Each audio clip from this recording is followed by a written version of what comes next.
Welcome to the September 15th, 2022 meeting of the City of Des Moines Plan and Zoning Commission. I will start by reading the rules and procedures. The Plan and Zoning Commission is generally an advisory body to the City Council. The City Council will hold a public hearing and make the final decision on all matters before the Commission other than site plans and subdivision plats unless denials or conditional approvals thereof are appealed. Please contact the City Clerk or Development Services Department staff for details on council hearings. Applicant will be given 10 minutes to present to the public. Proponents and then opponents from the public are then allowed to speak in that order, with each speaker allowed a maximum of 5 minutes. Applicant is then allowed 5 minutes for rebuttal. The hearing will then be closed and the commission will dissolve and vote on the issue. All comments are to be germane to the item under consideration and speakers are to maintain a courteous manner. Items listed on the consent portion of the agenda will not be individually discussed and will be considered for approval in accordance with the recommendation in the staff report unless an individual present or member of the commission requests that the item be removed from consent and considered separately under the public hearing agenda. Do I have a motion to approve the minutes of the September 1st, 2022 meeting? This is Carolyn, so moved. Thank you, Carolyn. All in favor, please raise your right hand.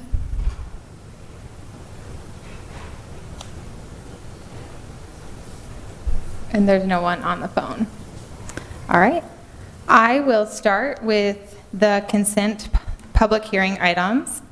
Item number 1 is a request from Polk County Conservation, represented by Angela Connolly, for the following regarding parcels located at 1601 Williams Street. Determination as to whether the requested rezoning is in conformance with Plan DSM, amend Plan DSM to revise future land use classification of a portion of the property from low density residential to parks and open space, rezone the property from F1 flood district and N3A neighborhood district to P1 public, civic, and institutional district to allow the development of trails and other amenities. Is there anyone on the commission that wishes to hear this item tonight? Anyone in the public?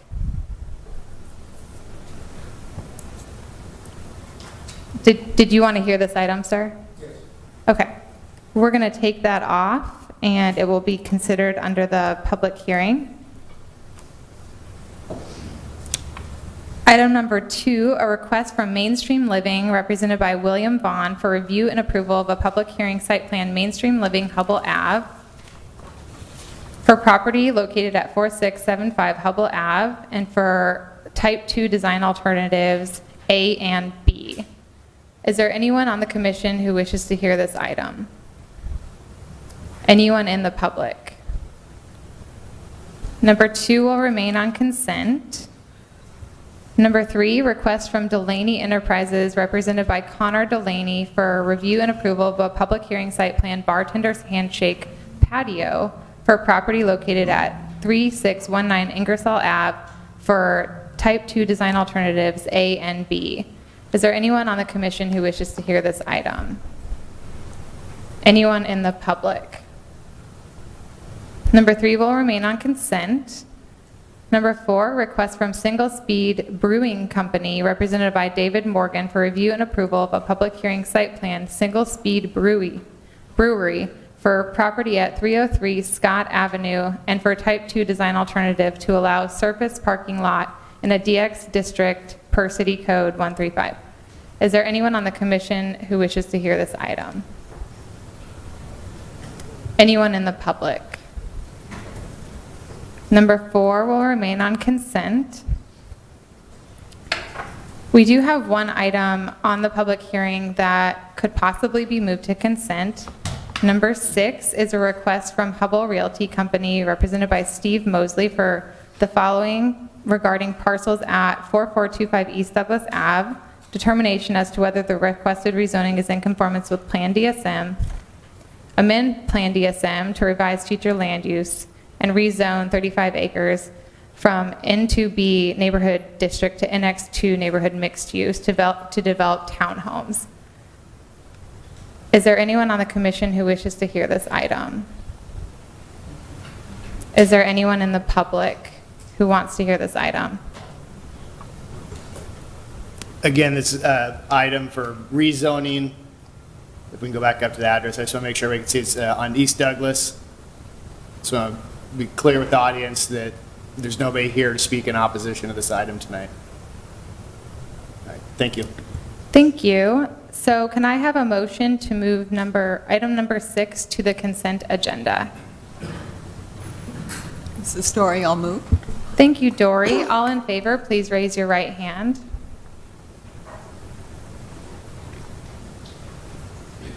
Number 6 is moved to consent.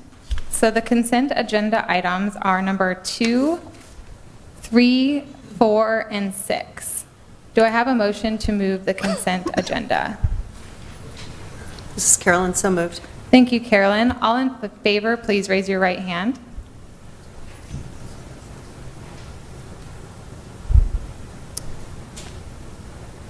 All right, Motion carries 11-0. thank you, Jason.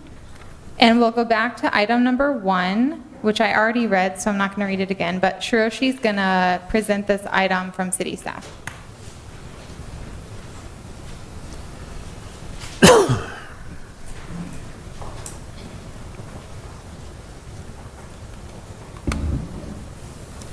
Thank you, Madam Chair. Sureshi Chakraborty, Planning Staff. I'll be presenting the item number 1, which is a request for rezoning from Polk County Conservation for a few parcels in the vicinity of 1601 William Street.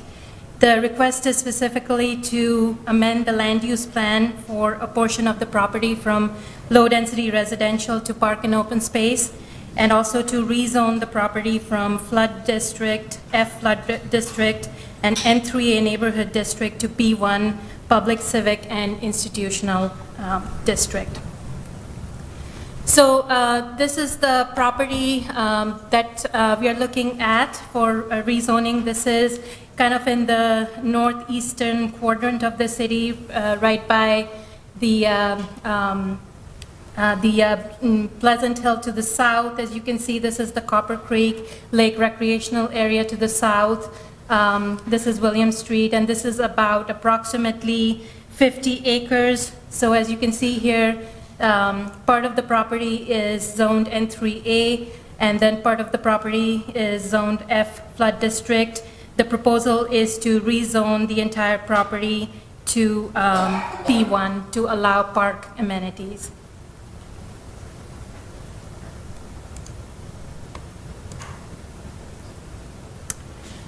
So I have some street views here. This is looking into the entrance to the proposed park area from William Street. This is looking north, so this is the subject property is right here. This is the existing Gailey-Wilson Trail that continues south. The Copper Creek Lake is to the east right here, if you can follow my cursor. This is the road that dead ends into the park on the east side. This is the draft concept plan that the Polk County Conservation shared with us with their application. It's a large property. As you can see, there's a creek channel that runs through the property. There's also an easement for sanitary sewer that runs through the property. So that's this area right here. Most of the rest of the area is being proposed for a variety of trails, non-motorized trails, single-track trails of various abilities, as you can see. So the parking area is right here. There's the existing street that enters into the park area that is proposed to be used as the driveway into the park facility with the parking right here. And then most of the rest of the park is going to be developed as non-motorized trails. To the south of the subject property right here is the Gailey-Wilson Trail, which is part of the Central Iowa Regional Trail System. So it comes right here, and then again begins south of William Street right here. So there's an opportunity to connect this, to kind of make this a continuous trail system, as well as have other trail amenities right adjacent to the recreational areas. This is just a close-up of what I was just talking about. This is where the existing Gailey Wilson Trail dead ends into the proposed park area. This is the portion where it extends further south on William Street. Polk County Conservation is working with the city of Des Moines to figure out a way for a safe crossing and to connect to the existing trail. Polk County is also proposing to have a future trail loop that extends on 4 Mile Drive, so that allows an additional walking loop to park users. And so the intention is to be able to have trail users safely cross William Street right here. The exact alignment of the connection from here down to the Gailey Wilson Trail dead end right here has not been decided, but there is general consensus that there will be a connection either right here or to the south of the parking area, but the exact alignment has not been determined yet.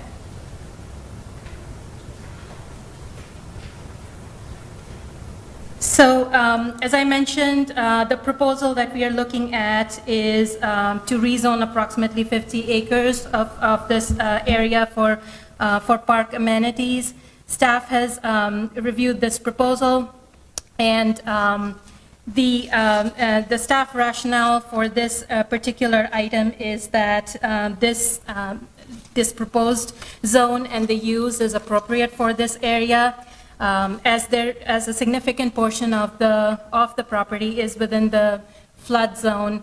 Park type uses are complementary and provides a good opportunity for the public to be able to use the space without the dangers of having structures and so on in a flood zone. This also, given its location to the proximity of the regional trail system, as well as the Copper Creek Lake recreational area, provides a great opportunity for the public to be able to enjoy the trail amenities, provides non-motorized connection. It also has very little impact on the adjacent low-density residential use, being a park amenity, and provides an opportunity for the residents to be able to use this amenity as well.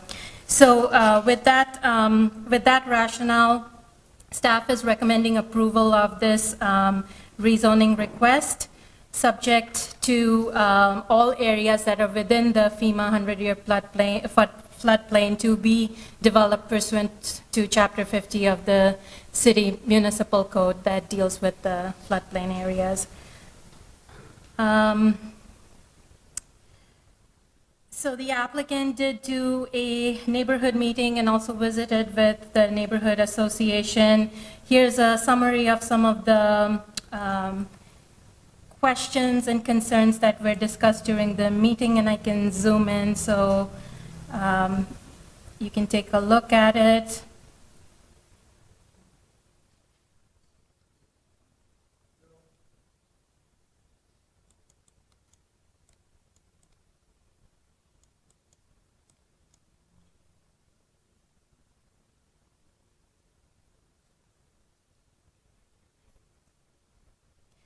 And I will let the applicant talk more in detail about what was discussed at the neighborhood meeting, but just wanted you to see generally what was discussed.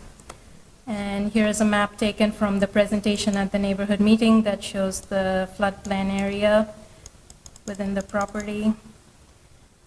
We received a letter of support from the development director of the City of Pleasant Hill, on behalf of the City of Pleasant Hill, providing strong support for the project.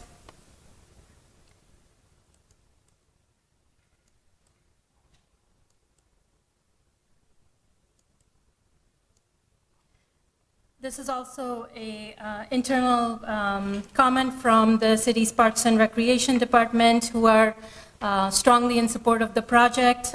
They have recommended that the internal trail connection to Gailey Wilson and providing a safe crossing to the section of Gailey Wilson along William Street be addressed. Otherwise, they are in strong support of the project. We did receive quite a few comment cards. Here's a couple in support of the project.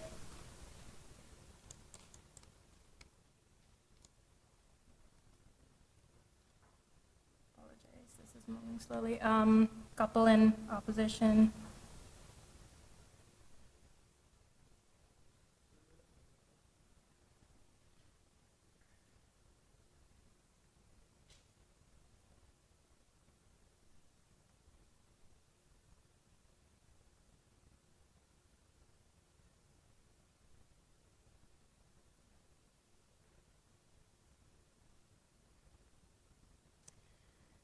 This is a consent map showing the percentages of the cards that are received in opposition. 13.2% of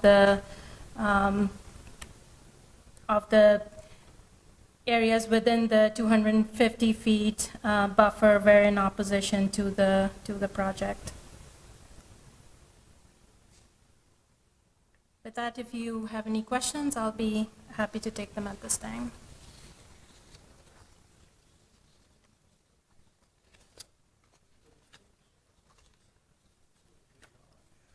All right, thank you. Is the applicant present? You have 10 minutes. Please state your name. It's right here. Okay. Okay, thank you. Please state your name, address, and then sign in when you're done. Thank you, Commissioners. My name is Adam Fendrick. I'm with Polk County Conservation, 12130 Northwest 128th Avenue, Granger, Iowa. I have a small presentation I'll walk through quickly. Thank you to Saroshi for doing a great job summarizing this. I'll try to buzz through it. As you know, I'm with Polk County Conservation Board. We manage about 16,000 acres of parkland throughout Polk County, mainly focused on prairie restoration, wetland, and timber restorations. Recently, in the past years, with some of the flooding of 4 Mile Creek, we've been in partnership with City of Des Moines to do the buyout on a lot of these properties. A lot of these properties are being transferred into Polk County Conservation's ownership and management, with the goal of reestablishing a green belt throughout lower 4 Mile Creek. We see Copper Creek Mountain Bike Park as a signature piece of the entire green belt. So what I do want to talk about a little bit, going more in depth about, is why we're calling this a mountain bike park and kind of get into more of the specifics of what this really looks like. So there's a site, there is our conceptual plan that you guys are pretty familiar with. These are just some historical aerials. Site was formerly grazed and then left over time to be overgrown with trees and invasives. A few site photos we have now. So we want to talk about trails. We're talking about doing sustainable trails here. Some key issues that play into that is our grade, side slope, trail location. Those are some of the key factors that make these sustainable trails, and this is why we think this location justifies professional design and professionally built trail system, which we are pursuing. We had our conceptual concept put together by IMBA, the International Mountain Biking Association, and we will be soliciting bids from professional trail builders. So we look at these trails and how we are looking at them in comparison to what's in the rest of the metro area. We are calling these bike optimized trails. These are not just strictly mountain bike trails. We want these trails to be open and usable to all user groups. We want hikers, trail runners, everyone out there. People in wheelchairs, little kids on Strider bikes, be able to use this. So what that really means is we're going to be designing a park that's open to all ages and all abilities of biking. So there's some key factors where, some key types that we're looking at in there. So the pump track is an obvious one that is, for the smaller children to get them activated in outdoor recreation. We are looking at offering some flow trails there. These trails are kind of more manicured and more highly focused on design and engineering. We will offer our traditional trails out there, and these are what you typically see through the rest of the metro. We will offer some technical trails out there with focusing on some more natural features. And then we're looking at the possibility of doing some gravity trails. And these are just basically earth berms and earth jumps. So nothing too extravagant, but if a good mountain biker has enough speed and momentum, he can turn these into some pretty fun features that are rideable. And notice then all these features are capable where a hiker or jogger could easily navigate around these features. And then, so we kind of get back to these inclusive trails. We want a park the whole family can come out and enjoy, especially with our location next to Copper Creek Lake with that paved trail. That's a mile loop. And then to the west of the site, these, everything in that shaded green, these are the properties that Polk County Conservation has ownership and management of, most of these coming throughout the buyout program. These are places where the houses have been removed, and we're looking at removing the streets. Instead of removing the entire streets, we've been focused on only removing half the streets, and the remaining street would be utilized as a trail. So that dash line to the west, that would be where we keep those streets to turn into a walking trail. So we see the use patterns of these trails where it's families out there with strollers, small toddlers on trikes. Those are the people that will be coming in and using our park as a site, just playing off our site context there. So those were just a few quick things I wanted to share with you guys. I'll kind of recap our public outreach operation. So this started probably later in January. We met with the Edgewater neighborhood, I think early August 6th or something, and then we met with the Grays Neighborhood Association. Those were all in-person meetings, and then also all the residents on Wilson Avenue, I went door to door and met with each one of those neighbors and just got feedback on the project from them. The meeting associated for the requirements of this, we held via Zoom last week, and we sent out the mailer. We gave a QR code on that meeting notice for anyone who struggled to get connected to the Zoom meeting. It was an easy, put your phone up to it and connect into the meeting. Had about 6 people attend that meeting. So a lot of the questions we got, the big one, I think mostly everyone had concerns with, how are we going to keep four-wheelers out? That is going to be a huge challenge. That's basically the main activity that's happening on that site right now. For the past 20 years, the site was owned by a bank that was deferred on it. So it kind of became breeding grounds for this type of illegal activity of people going through there with their four-wheelers. There are some design elements we can do. We can do pinch points at all our entry points to the trails to keep four-wheelers out. Motorcycles are going to be a little tougher. But what we tend to see is once we see this place get activated and used, tends to displace those issues. We really don't have problems with four-wheelers at Copper Creek Lake Park. So we imagine that'll spread into this park as soon as it kind of gets established. Some of the other concerns out there is, like park hours, who's managing if someone gets, out of control, and what police department's going to be in charge of this, Des Moines or Pleasant Hill. It falls under the jurisdiction of Des Moines. Some of the rest of the work we have going on in the Greenbelt is, some of you may know, we took over Sleepy Hollow Sports Complex. So in our staffing plan of that, in the next few years, we will be hiring a resident ranger. At all our other parks, we have resident rangers that live in the park. We will be creating a position for a resident ranger at Sleepy Hollow. So this location is less than a mile away. So they will be tasked with patrolling this area. Some of the other questions kind of are focused around the neighborhood to the south. They're technically in Pleasant Hill. All those streets that service that neighborhood, those are private streets. A lot of the concerns are coming is what if people are parking there and entering the park through that location. So design-wise, we did not specify a entry point in that section of the park. We built the parking lot on the west to encourage access there. So if we do start to see that becoming a problem, we will look at having our ranger patrol that. With some of the residents, we talked about a buffer, if that's a vegetated buffer or a fence. We are open to those conversations, and we'll kind of just see what we do need to do to work through that if that becomes a problem.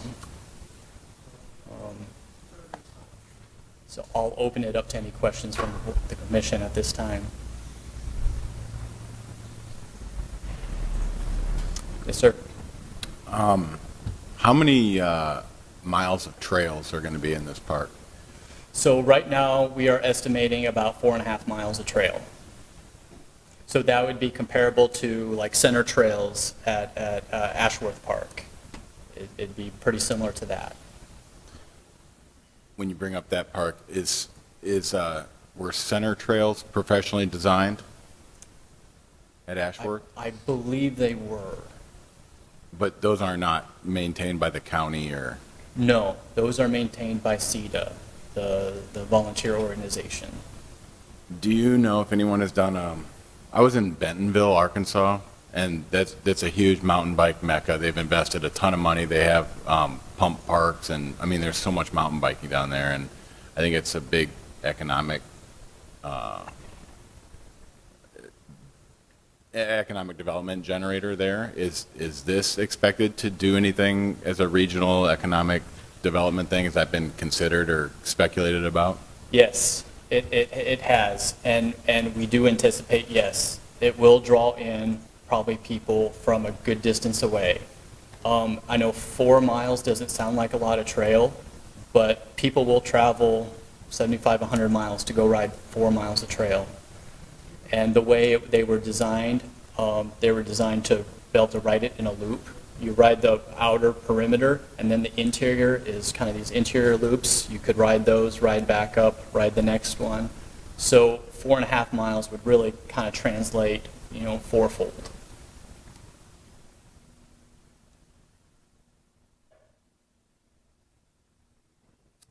Thank you. Thank you. Is there anyone in the audience who wishes to speak in favor of this item? Please come up. You can state your name, address. You have 5 minutes, and sign in when you're done. All right. Thank you, Madam Chair, Commissioners. My name is David McCloney. I live at 1110 South Avenue in Norwalk. I am the president of the Central Iowa Trail Association. So the Central Iowa Trail Association, CEDA, was formed in 1998. We're a nonprofit organization. We have about 180 members, families, and we are a chapter of IMBA. I thought I was doing that. We're a chapter of IMBA, International Mountain Biking Association. So we build and maintain all the single track trails in the Des Moines area. So to answer your question about the professional built trails at Center, Roller Coaster, those are the trails on the west side. Those are professionally built, designed and built. The trails on the east side are more traditional, hand-built, more legacy type design. So CEDA is in support of this. We think that this is going to be a good destination for mountain bikers in the state of Iowa and the region as well. There is not a trail system in Iowa currently that is like this trail system. This will be a unique feature for us. We do think that it'll be a destination to, like Adam said, people are willing to drive miles and miles, hours to do trails, to ride trails similar to this. So Bentonville was mentioned earlier. Canyon Lakes in Minnesota is a destination. Marquette, Michigan is another destination. Those are all 6-8 hour drives, and people will willingly spend a weekend driving up, spend 16, 18 hours in the car to ride for a day. So we do believe it'll be a destination, similar to how the skate park has become a destination for Des Moines. We think it'll help bring in, it's not on that scale necessarily, like having a do tour type event, but as far as a destination, come and spend the weekend in Des Moines, spend your money in Des Moines, we definitely see a benefit to that. CETA is invested in the project. We've coordinated with an IMBA dig-in grant and have provided funds already towards the development of this trail system, towards the design, some of the design costs. And then mountain bikers, we just love being outdoors. We're stewards of the land. We enjoy being out in nature, enjoying the wildlife, the birds, the deer. There's a large deer population in the Des Moines area. Almost every ride you see deer on your ride, and all the different birds and everything else. Enjoying hearing those sounds of nature, hearing the bugs and everything else. Another feature or potential feature is mountain biking is growing in the state of Iowa for high schoolers. There's an up-and-coming mountain bike league. The goal is to make that a high school varsity sport. It already is in some cities in the state, but not yet in the Des Moines area. This will give a unique opportunity for those young riders to develop their skills and enjoy a lifelong sport. It is a family activity. You'll see families on the trail. Adam talked about Strider bikes, having young kids that are 2-3 years old riding with their parents, clear up to a whole family group of high schoolers and their mom and dad. Sports, it's another avenue for high schoolers to be involved in their community, because high schoolers are going to be busy, whether it's good things or bad things. You give them an avenue for sport, it keeps them out of trouble. There's another opportunity for us is Iowa is 47th in the state in public land use. 2.8% of our land in the state of Iowa is owned by the public. So this it has a floodplain, it's zoned as a floodplain right now. Most of the public land in the state of Iowa is that case. The design of this trail system will have minimal impact to the trail system if we do have that 100-year flood event. So, yeah, I think this can help make mountain biking a destination for Central Iowa. It expands the reach of the sport in the state, the agreement will be once the trail system is built. CETA, we are going to take over the maintenance of the trail system. That is the agreement that we would enter in with Polk County. Similar, we already have an agreement for the Sycamore Trail system that's in Johnston, west of the Des Moines River, north of the interstate. Same agreement with the city of Des Moines with Center Park, which is at the Art Center, Greenwood Park, Ashwood Park, Ewing Park on the southeast side. There's a small trail system at let's see, where else are we? Grandview, yes, Grandview. At Grandview Park, we have a small system we're looking to expand there. So we already have that existing relationship with the land managers, with Polk County, with the city of Des Moines. We have the skills to maintain these. So, anything else? Any questions? All right, thank you for your time. Thank you. Is there anyone else in the audience who wishes to speak in favor of this item? Is there anyone against this item? Please come up, I guess kind of form a line amongst yourselves. You have 5 minutes, and state your name, address, and sign in when you're finished. Hello, I'm Sally Woodard. See that red dot on the east side of the property? See that red dot there? All the way to the end. That's my property. All that line. My family moved there in 1963. There was cornfields all the way around our house. We've had to deal with flooding down in 4 Mile. We had to deal with them stop planting corn on the east side. And then those people, they didn't take care of it. Have you ever been in a roaring prairie fire? Prairie grass fire? It is extremely negative to the people, the wildlife. We have 7 deer that run across our backyard every day because they're losing all the places they have to live because they keep wanting to enhance everything. My family's seen that back line where Edgewater Copper Creek is. They've seen the sand plant come and leave. They've seen the houses being put up. Actually, they took it and put a fence between my dad's property, where I grew up, which is my property now, and you could go still to this day and see that fence all along there because they didn't want the new people in Edgewater or Copper Creek to see my dad had a junkyard down there. You know how many calls they got that? Oh, there's meth labs. My 78-year-old dad had meth labs. And, you know, so that was really brought onto our family too. The noise from the sand plant and then the people moving in. I know there's some great people that live down there. But I'm saying they keep encroaching. We've got wolves down there. There's coyotes in that area where we're talking about. There's bald eagles. There's endangered species down there. The people, the way the conservation are taking care of it now, go down there. There's thistles. Thistles are against the state of Iowa code. I worked for the city of Des Moines Parks and Recreation, and then I moved to the sewer department. So I've been down in the ditches cleaning them out. I've been down in those intakes. I've been down in the flood waters. And it's not good. Because who's going to take care of it? CETA? No. It's going to be the city of Des Moines on the taxpayers' back. Because I got paid from the city of Des Moines. Anyway, and there's so many bike paths in the city of Des Moines and out towards Altoona, Bondurant. I've seen them. They go almost to Pella, I believe now. I know it's past Prairie City because I lived in Montezuma until I bought my mom and dad's estate. But that is our home. That is the wildlife's home. Why aren't they cleaning up there toward Easton? That's because there's so much junk back there that's going to cost them too much to clean it out. Past Mrs. Geikens, towards the north, to Easton. Why don't they make an entrance over there? No, they won't. Because they got too much traffic on Easton now that they built all the houses out east of us. We just want to be left alone that little street.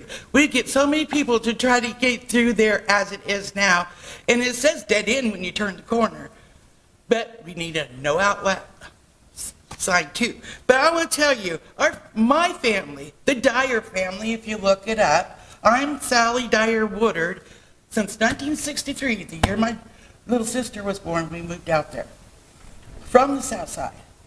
And we've had to deal with stolen cars, especially since it's set empty and this conservation took it over. They don't mow it. I've been in one of those prairie fires. My dad almost lost his garages. The neighbor guy almost lost his garages. That would be John and Judy Steele. And they can't guarantee us they're going to maintain it. And they want to have that to be an access, our dead-end street. There's little kids. There's a 2-year-old little girl that lives up there. Sometimes she goes out in the street. Her mom loses sight of her. She goes out in the street. You think somebody's going to stop after they hit her? I don't believe so. There's a lot of people that's lived there all their life. Ma'am, I'm sorry, you're exhausted your 5 minutes if you just want to. Well, it's real important to me because that's been my home since 1963, before you ever thought of. Yeah, no, So- thank you very much. Sir, to state your name, address, and you have 5 minutes. And don't forget to sign in when you're finished.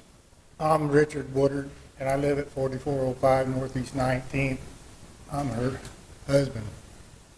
And all I've ever seen, and I've been around there since 1978, and all I've ever seen in that place is meth labs, homeless people, just like you have down here until everybody run them out. And I don't see this being a need for the city of Des Moines. And another thing is, before it got sold or given or whatever they did to the park system or whatever, who's ever doing this, I went and tried to buy some of this property at the bank before anybody else got a hold of it. They give me a price of 600,000, and all I wanted is a little piece of it to keep everything away from me. A little farther down the hill. They give me a price of 600,000. Well, I heard the other day they got 300,000 for the whole thing. Now, where was my thought? No, why didn't they let me have it? You know, I just don't understand it. I mean, I'm just totally 100% against it because I've had people coming up through my property already and I have to run them off right along that side because they think it's the fastest way through. And all this is going to do is cause a lot of traffic, a lot of people that don't need to be there. And, I mean, I hope you don't do it. If you do, it's going to be a problem. It's going to be a problem all the way around. That's all I got to say. Thank you. Do we have more members of the audience in opposition? Please come up. Name, address, 5 minutes. Sign in when you're finished.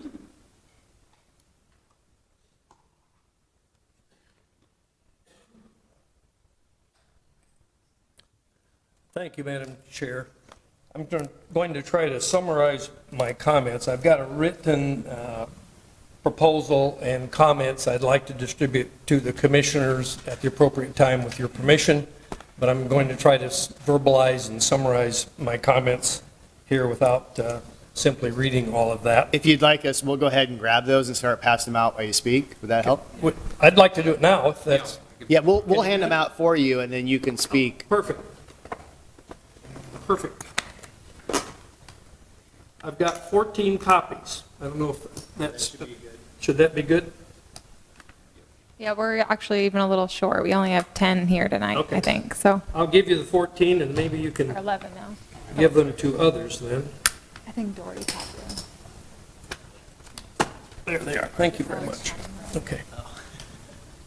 Well, my name is Roger Resch, and I live at 4315 Shoreline Drive, and that is in the Edgewater Townhomes Association.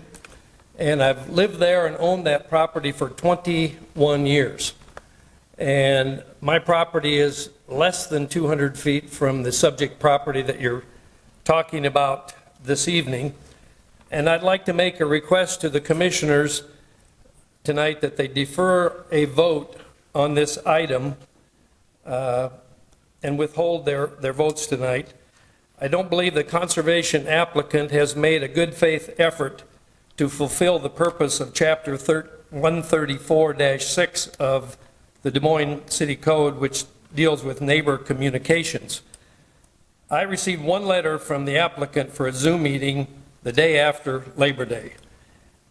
There were only 6 attendees at that meeting, including one Pleasant Hill city employee.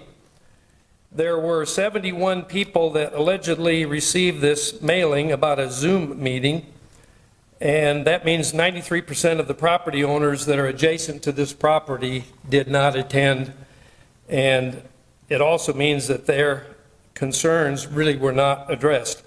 Also, we heard tonight that there was an Edgewater Townhomes Association meeting. However, I got no notice of that.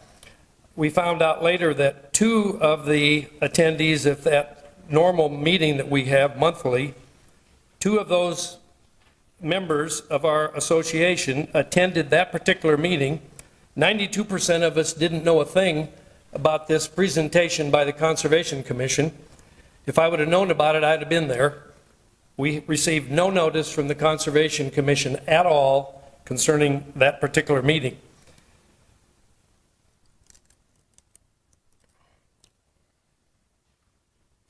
The answer is, we did attend the Zoom meeting. However, we weren't able to attend via video conference. We were able to listen audibly. We weren't allowed to speak at the meeting, just had to chat, had to type questions into a chat box, which we weren't able to do either. The answers we received from the representative of the Conservation Commission were really shallow answers. He had an answer to everything that somebody brought up, and there was only 4 people that brought up a few questions. Our objections, which you have now in your hand, and will have with this other mailing I'm going to hand out to you, were not addressed at all, and we prepared a 3-page document opposing the rezoning of this particular property. So our concerns, we feel, haven't been adequately heard, and they haven't been responded to by the Conservation Commission applicant as a result of lack of good faith on their part in terms of neighbor communications. Many of our property owners adjacent to the subject property and my neighbors are very confused about this. Many questions unanswered. We think that the proposed plan to develop this into a over 4.5 mile bike trail system actually impacts our safety, the character of the peaceful neighborhood that we've had for over 20 years. We suggest to the commission that you ask the Conservation Board to hold another meeting where 71 people that are affected, 71 landowners, get a chance to see face-to-face the commission, Conservation Commission, and get our questions answered, not at a piecemeal Zoom meeting. Zoom meetings were prevalent when we had COVID and when that started with a lot of legal proceedings and things. Those days are over. There's no reason to have a little Zoom meeting that most people can't really attend very effectively. It's not an effective way to communicate. I don't believe they made a good faith effort to fulfill the purpose as stated in Chapter 134-6, the neighbor communications issue there in that code. The mailing that was sent out was a map, just like the one that we're seeing here tonight. It was 4 inches by 4 inches. There was no detail in it at all. Very few ways for anybody to understand what was proposed. We took it upon ourselves to enlarge the map. I think you've got a copy of it there, and this other handout I will give you, you'll have a large map. We did that just for our own benefit and our neighbors' benefits. Thank you for those. You are at 5 minutes if you just want to summarize quick. Thank you, Madam Chair. There is another plan beyond this plan that the Bike Association representative that just stood up here and spoke, they have a different plan on their website. There's 2 different maps and 2 different plans. That's causing a lot of confusion, and that's another reason I think that there should be an additional 71-person property owner meeting where everybody gets a chance to talk, everybody gets a chance to hear answers. Right now, there's great confusion, and I recommend the commission defer voting tonight on this issue. There's no harm to the Conservation Commission at all to have another neighbor meeting. Thank you, Madam Chair. Thank you. Can I ask one clarification? Who is responsible for actually sending the notice of the Edgewater Townhome Association meeting to you? As a member of the Edgewater Townhomes Association, we have a monthly meeting, and an agenda is sent on that, about that meeting ahead Who of time. sends that agenda? Pardon me? Who sends that agenda? We have a management company that manages our financial affairs, and that's their responsibility.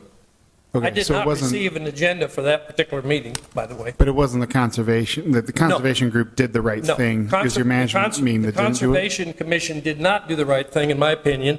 It's their responsibility to contact us individually as property owners, not to expect our association to communicate to us about a meeting or a presentation that they're going to make. I believe, my opinion is, they should have sent each one of the 71 property owners, including 24 of us that belong to this association, that have property within 250 feet. I think it's their responsibility to send us individually a notice saying, hey, we're going to show up at your regular monthly meeting and we're going to present something.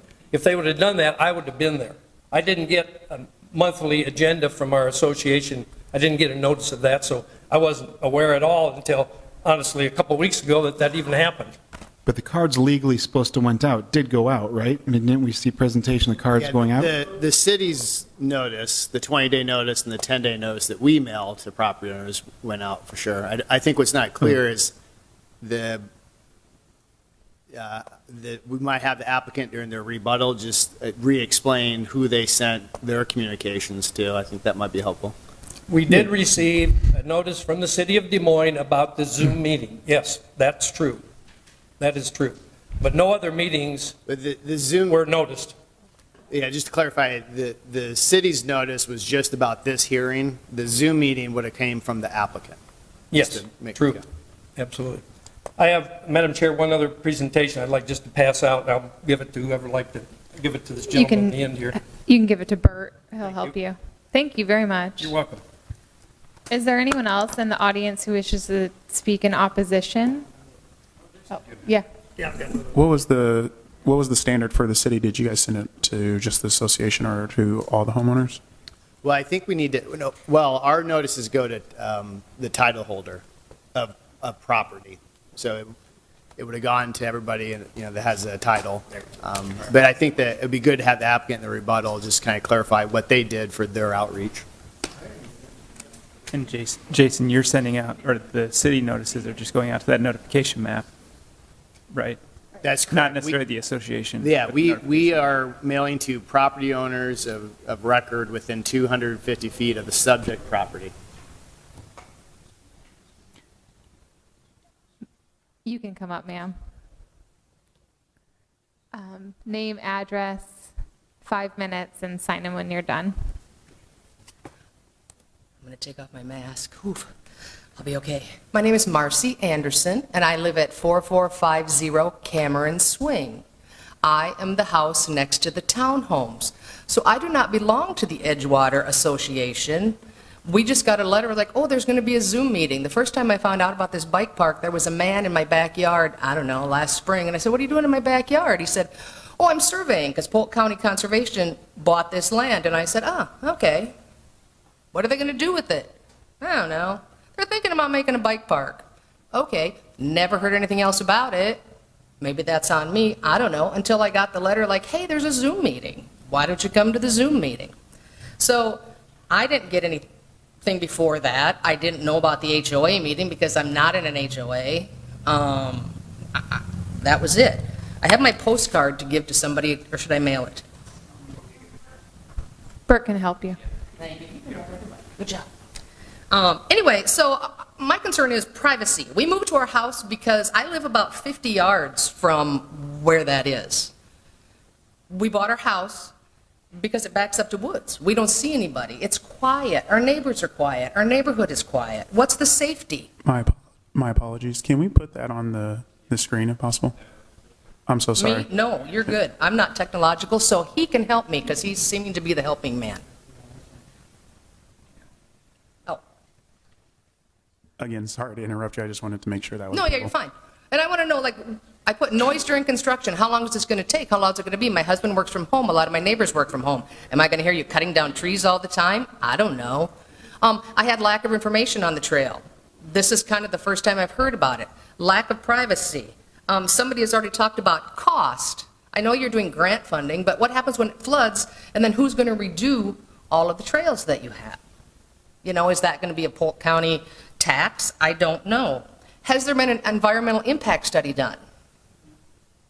I don't know. I haven't received any information about that.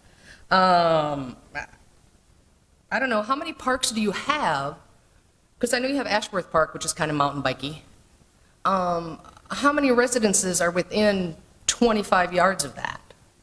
When I go out on my patio, I don't want to see people driving by. I don't want to have people coming from, I mean, I'm glad they're going to come and maybe spend their money in Des Moines, but I don't want to see them. I don't want people that I don't know in my backyard.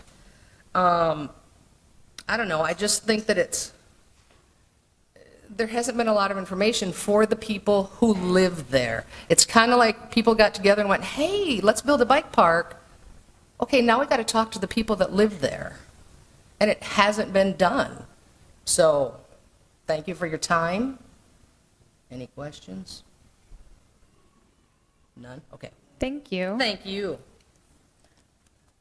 Is there anyone else in the audience who wishes to speak in opposition? Name, address, 5 minutes. Sign in when you're done. Hi, my name's Ann Fitch. I'm at 4410 Cameron Swing. I am in the last townhouse that faces the woods. Marcy's my neighbor up, up the street. My concern, like hers, are all those is that tree line going to be gone? Is my privacy going to be gone? What's going to happen to the wildlife? How much, again, it was brought up about keeping four-wheelers out and motorbikes out. The noise, I moved there because of the privacy. I feel safe there. I'm a bicyclist, so I'm not opposed to bike routes and bike paths, but I personally don't want to lose my tree line. And nobody's been able to tell me whether I will lose it or I won't lose it. So I did send my card in. I was opposed because I don't have a lot of information. Nobody talked to us, nobody came door to door to us, and so I need more information before I can really say yes, but I said no on my card. So anyway, I won't take the whole 5 minutes. Thank you. Thank you. Are you in opposition as well, sir? You can come up. Name, address, 5 minutes, sign in.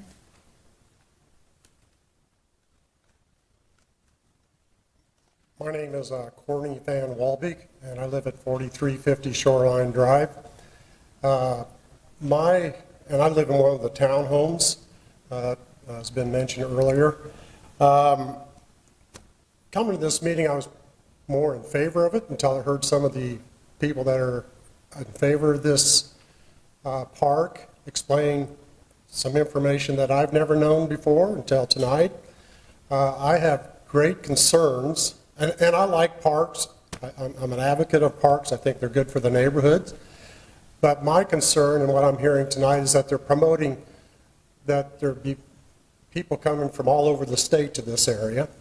My doorway is probably 50 feet, 75 feet. My front door is 75 feet from the woods. So I look out my front window, I see the woods. I have concerns already about the noise that's back there from the motorcycles. I don't hear anything that will prevent that from happening yet. Those people that use motorcycles and ATVs, they're aware of these woods. I'm not so sure what's going to keep them out, especially when trails are designed, because they've done a good job of designing their own in there right now. So I sit on a nice day with the windows open, I hear all those motors, and they're very annoying. So I'm concerned about what is going to prevent that. I've heard some things here that there might be. My notion would be call 911, and I'm not so sure if Pleasant Hill Police takes care of that or City of Des Moines. I believe this property is part of City of Des Moines and not Pleasant Hill. That's what I've always been told. So also I have concerns about what's going to prevent people from making their own entrances to the woods. I already see that happening now. And is there anything, and I have not heard anything that will prevent that from happening. It's very easy for someone to come right from my front door right into the woods, and here I got traffic coming to my front door, and I have concern. And where do they come from? Who are they? And if we're promoting people from all over the state to utilize this, that just tells me we're going to have a lot of people. And if there's only one entrance, from what I understand, I just have concerns about that. That bike path that's on the south is very, very close to my front door. I probably would be able to see that bike path. And if we have abundance of people coming through there, just as mentioned before, is what barriers are going to be put up to keep that from other people intruding? There's already a street, I believe it's Cameron Swings, that comes right close to the entrance of that piece of property. I understand that it's not going to be an access point, but what's going to prevent people from making that an access point, parking on our property? Who helps prevent that from happening? And I like the wildlife that's going through there. I'm not so sure if that's going to destroy that or not. In Des Moines, there's wildlife all through Des Moines in all places.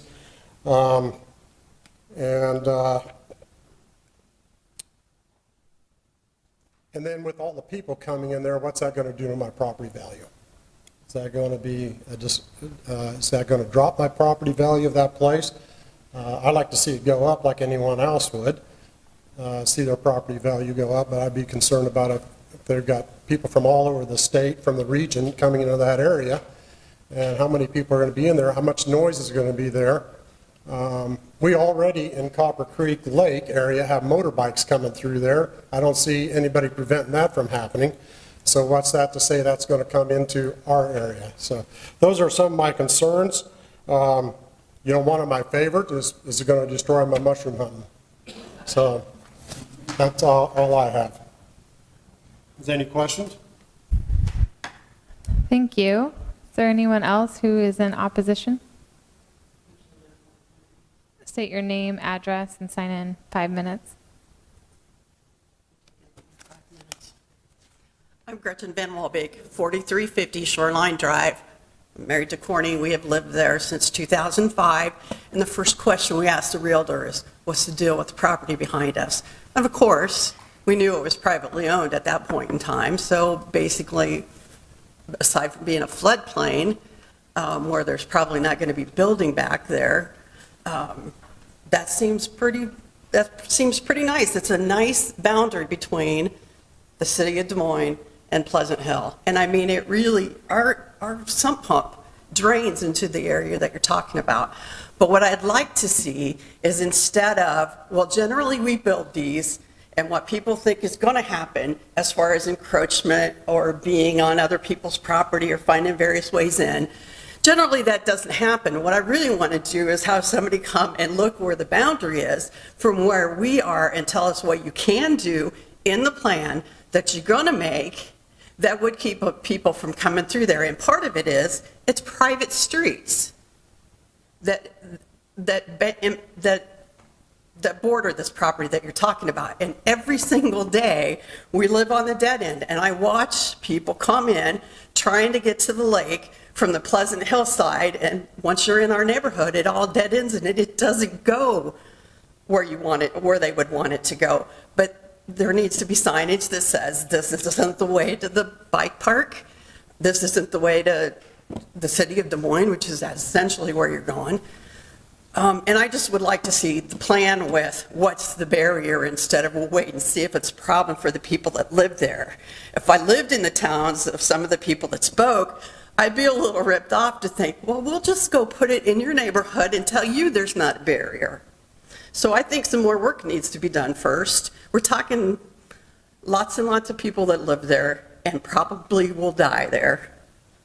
And I'd like to see it cleaned up. I don't have a problem with that, but I don't know that we need to make it a skate park that's downtown that has some great strengths, but not everybody that lives in that area is glad to be in that neighborhood anymore. So we just don't want the bad not to be thought about.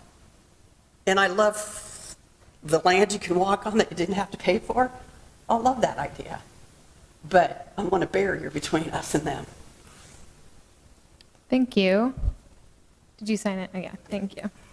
Is there anyone else in the audience who wishes to speak? Name, address, 5 minutes, sign in.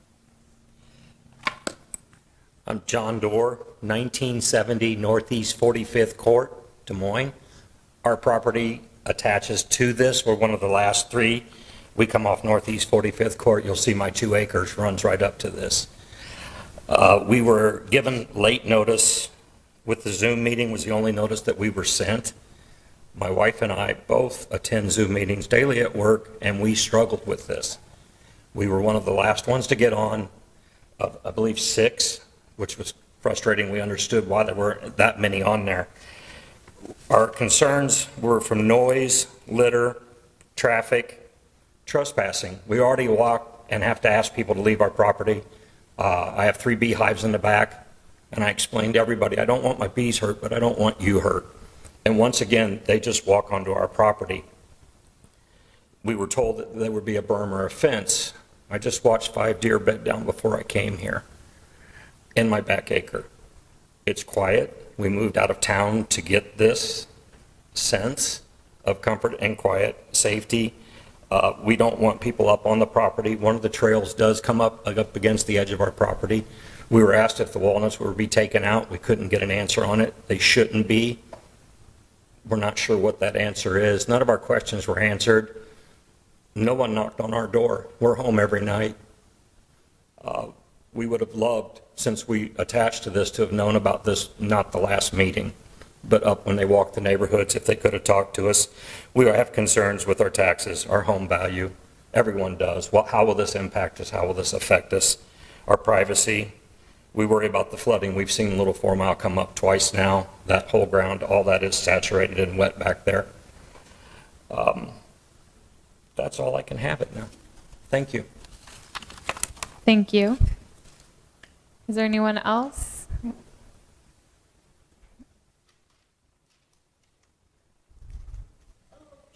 Name, address, 5 minutes.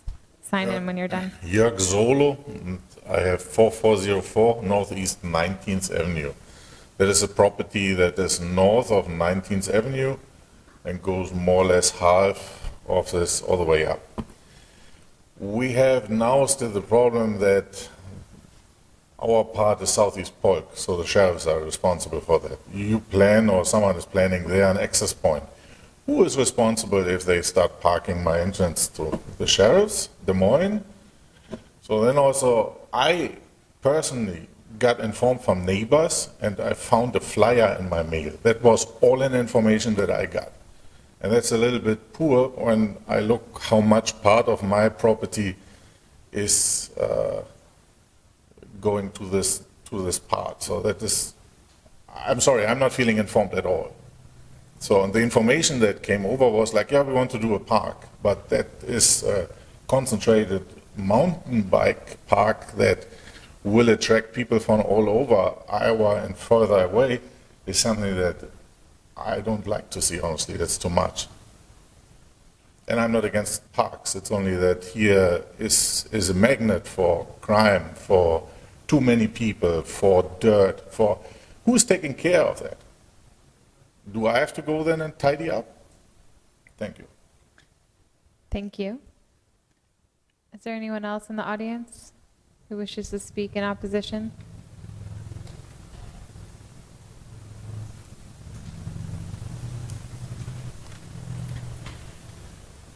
Name, address, 5 minutes, and sign in.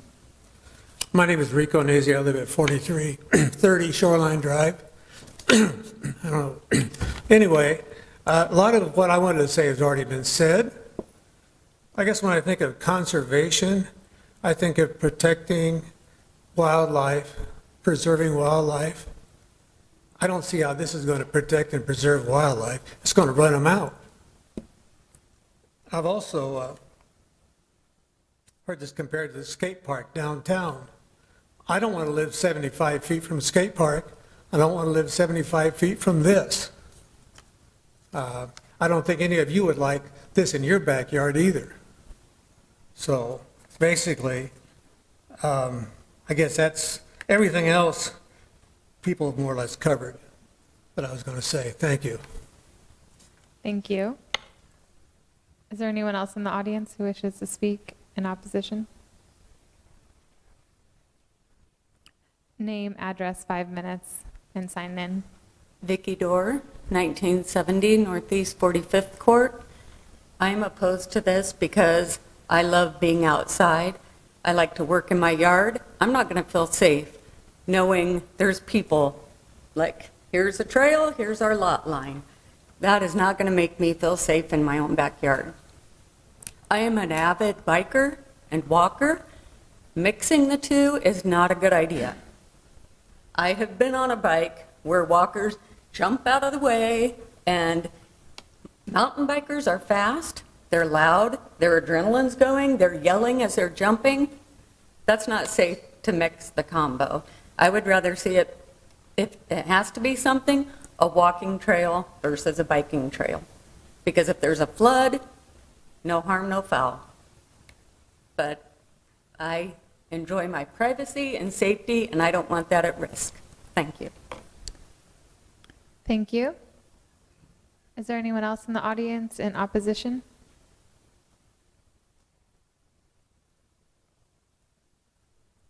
Name, address, 5 minutes, and sign in. I'm Tony Johnston, and I live at 4435 Northeast 19th Avenue. And we live right where the entrance, it looks like an arrow, we live by Dyers, and looks like where the entrance, where they're making an emergency entrance there. We moved our property in 2004 because it's quiet, 2 dead-end streets. We don't have to worry about kids going out and playing, the grandkids come over. We don't have to worry about anybody getting hurt, strangers on our street. That's why we live there. I'm a walker, a runner, a biker as well. I have always wanted to be able just to walk down to Copper Creek and have a trail. I have taken that woods down there with a friend, of course, never alone. And I really enjoy knowing, I look forward to having a trail to be able to go down there, but I don't like the idea of the bikes and having a huge international, nationwide bike trail at the end of my street. So I am opposed to having it as written, and I would like to see them do something a little more quieter, like our neighborhood is, and to keep our families safe. Thank you. And I have my opposition here too as well. Oh, yeah, you can just give that to Bert and he'll distribute that. Oh, thank you. Is there anyone else in opposition or neutral? All right, the applicant does have 5 minutes for rebuttal if you'd like to address some of the concerns that were brought up. Yes, thank you. Let me focus on speaking to the character of this timber, because I think that's where a lot of the confusion is.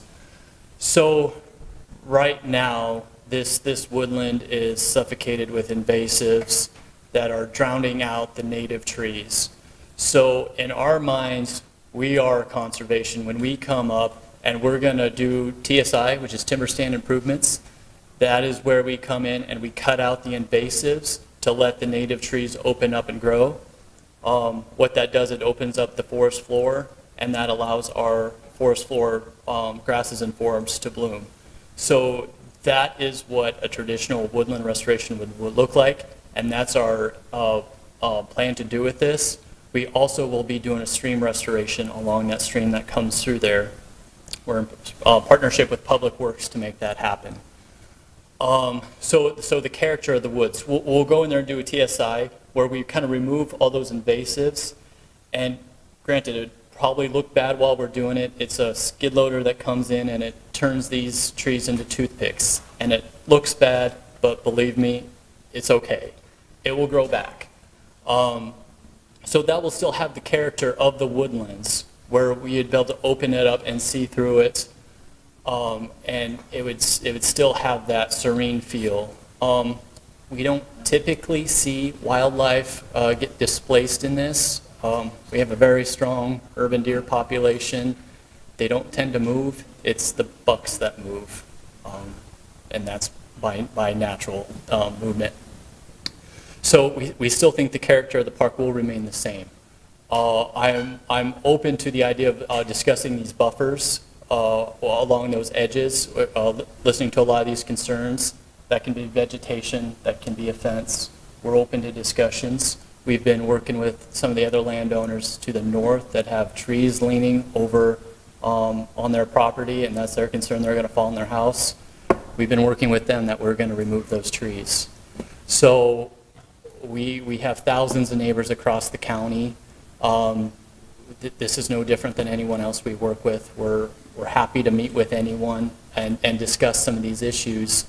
I am continuing to work with Ray Sears with the Edgewater Neighborhood Association. He's the one that's been mailing out the meeting notices for him. I can have a better discussion with him to see exactly why some of these people are getting missed. And we are scheduled to present at the September 27th Edgewater meeting. So like that, we'll continue to work on that communication with the neighbors. So any questions? Yes, sir. We heard a number of people from the neighborhood is speaking today. And I have a couple of questions just to kind of get myself oriented. This letter about the Zoom meeting, was that sent by the county or was that sent by the city? That one was sent by the county. It was sent by the county, and the Zoom meeting was planned for the day after Labor Day, is that correct? Yes, Tuesday night, I believe so. The Zoom meeting was planned the day after Labor Day, when people legitimately could be thought to be holidaying someplace else. I just mentioned that as, to me, being not as neighborly perhaps as one city, or in this case, county office should be. I was really very encouraged, frankly, when you, in your remarks recently, said that you were open for discussion. And from what I've heard from the neighbors, there are a lot of questions. I have a question about fencing, for example. I have a question about privacy fencing, for example. One woman spoke here in the southeast corner. It looks like her property really almost butts up against the boundary. That would be a concern for me. So I guess my question is, since you're open for discussion, would you be willing to conduct a meeting with these people that have so many questions they'd like to have answered? So yes, we're already working to get scheduled on the September Edgewater Board meeting.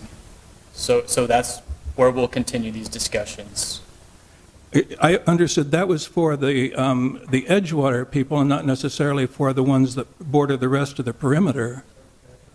Right. So south we have City of Pleasant Hill. To the north and west we have City of Des Moines. East we have rural Polk County. So we don't have a neighborhood association for them. So those will have to go to individual flyers to notify those residents, which we can do that if that's the commission's request. So you'd be acceptable to remove this from the agenda tonight, to postpone it until after you've had those meetings? Yeah. Yeah, thank you. So a continuance. I do want to clarify, there might be other questions for the commission. Could somebody go up to the computer and go to slide 3? Or just, maybe the gentleman from, can you flip that to slide 3?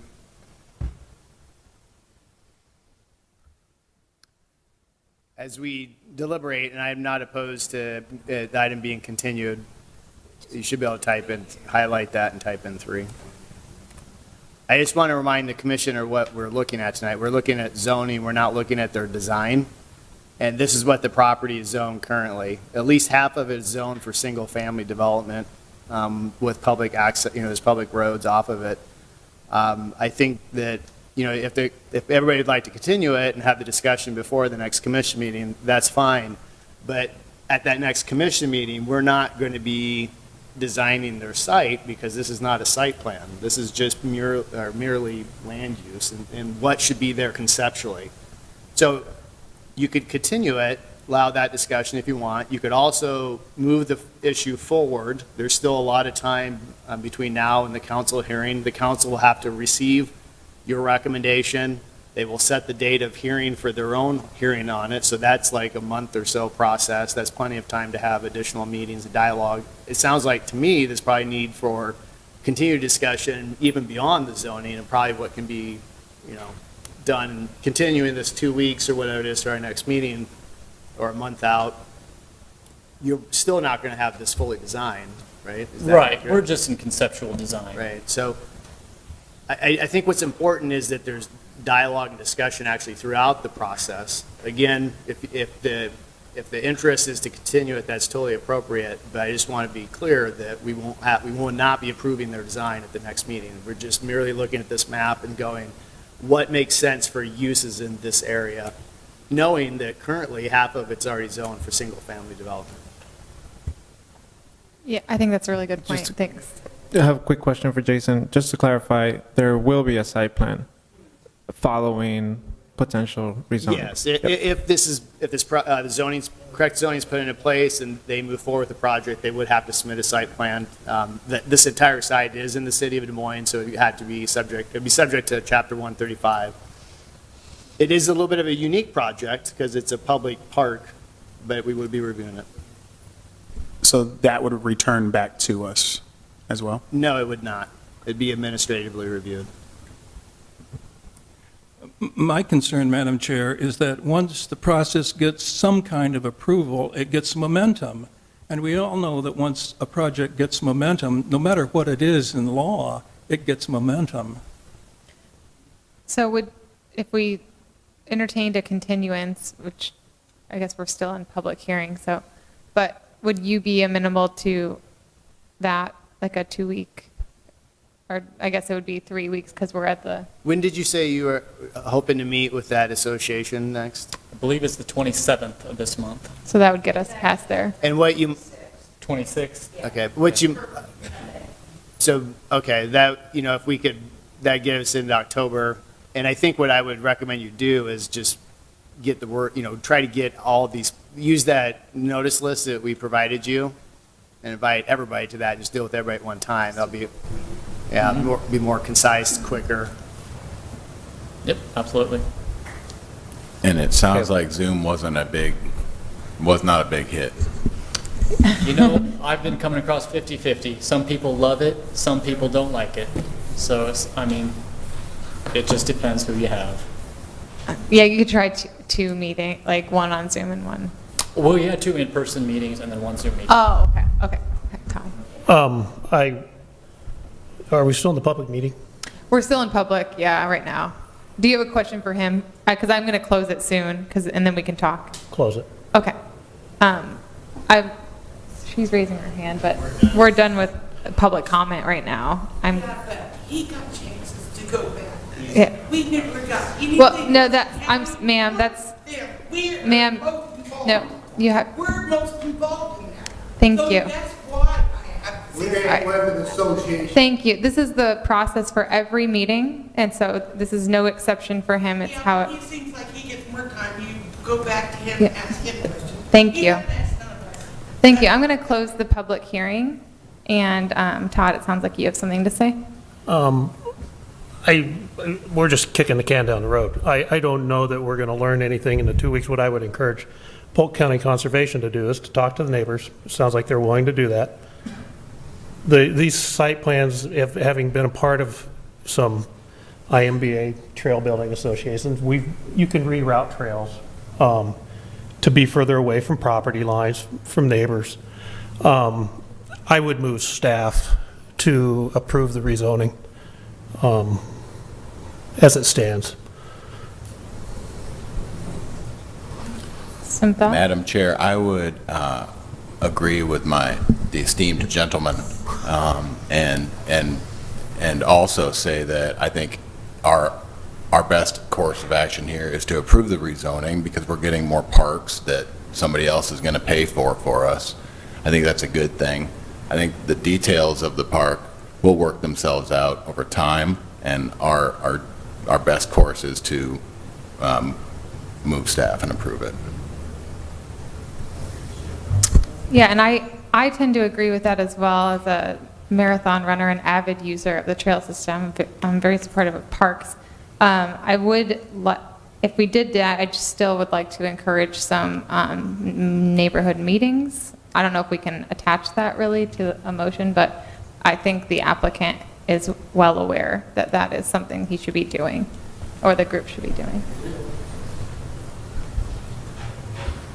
Go ahead. So I think I echo his sentiment. This is our duty to approve the rezoning, but where does the community have their stake? Like where can they voice their concerns? So say if this meeting doesn't take place, or it does, will that ever come back to this board? So the design, or will the design come here and we have to prove it, or will it only come here to be approved if there needs to be a design alternative or some type of waiver? Yeah, it would only come before the commission if there were design alternatives. That's correct. I think the applicant knows that they probably should have this meeting before this gets to council and so have some of these discussions. So I think there's still opportunity to have all this dialogue. And I would expect it's in their best interest that they do it before it gets to council. So I still think there's an opportunity for that to happen. So I will go with doing our jobs tonight and voting to approve, but I would definitely push Polk County to hold these meetings, and then I would suggest residents, hold on. I would suggest residents to attend these meetings, and there's still an opportunity to stop this, get alternatives as needed. As he said, that this isn't a set plan, so those trails can be pushed back. If you're looking at some of the imagery, and been looking at it very closely, there's still a good amount of acreage for wildlife in there as well. So the plan can still come through and work the way I think the community and Polk County needs it to work. Johnny, were you? So unless you have a comment, I was going to move to the vote. Go ahead. Is there a motion, Justin? That is the motion.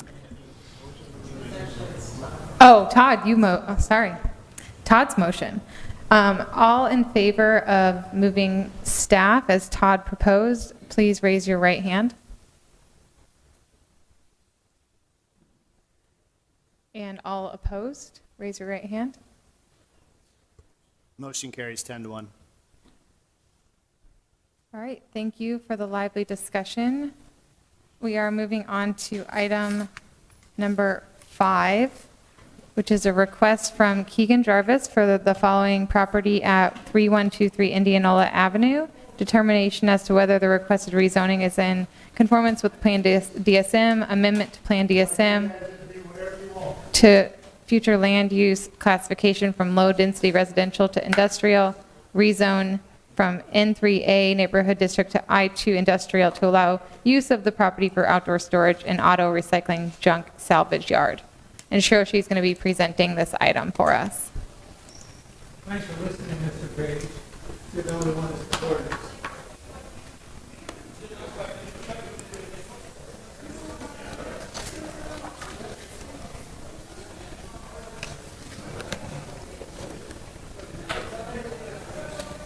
Thank you, Madam Chair. Shreyashi Chakraborty. Item number 5. This is for a property located at 3123 Indianola Avenue.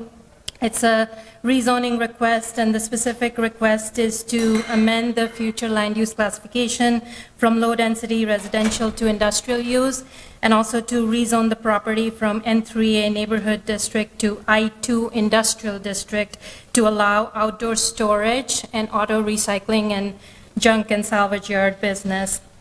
The specific request here came before staff because of a code enforcement issue.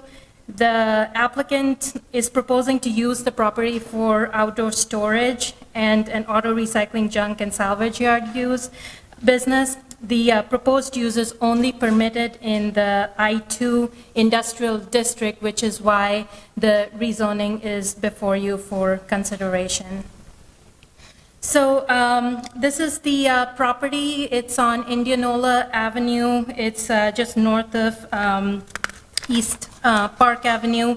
And as you can see, it's roughly 0.5 acres. There's a variety of uses that are currently occurring on this property, which includes outdoor storage of inoperable vehicles, vehicular component parts, miscellaneous junk, debris, and so on.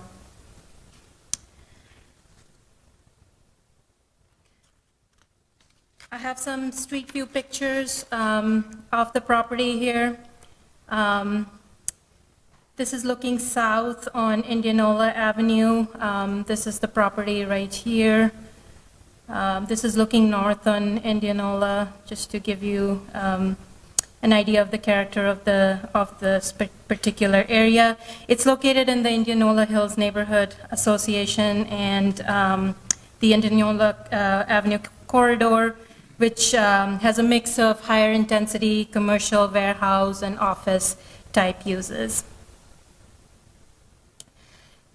So with that, I'm going to provide you some documentation here from the zoning enforcement officer regarding the specific code violation. And here's some pictures that will give you an idea of some of the items that I was talking about previously that shows the specific uses that are occurring on the property.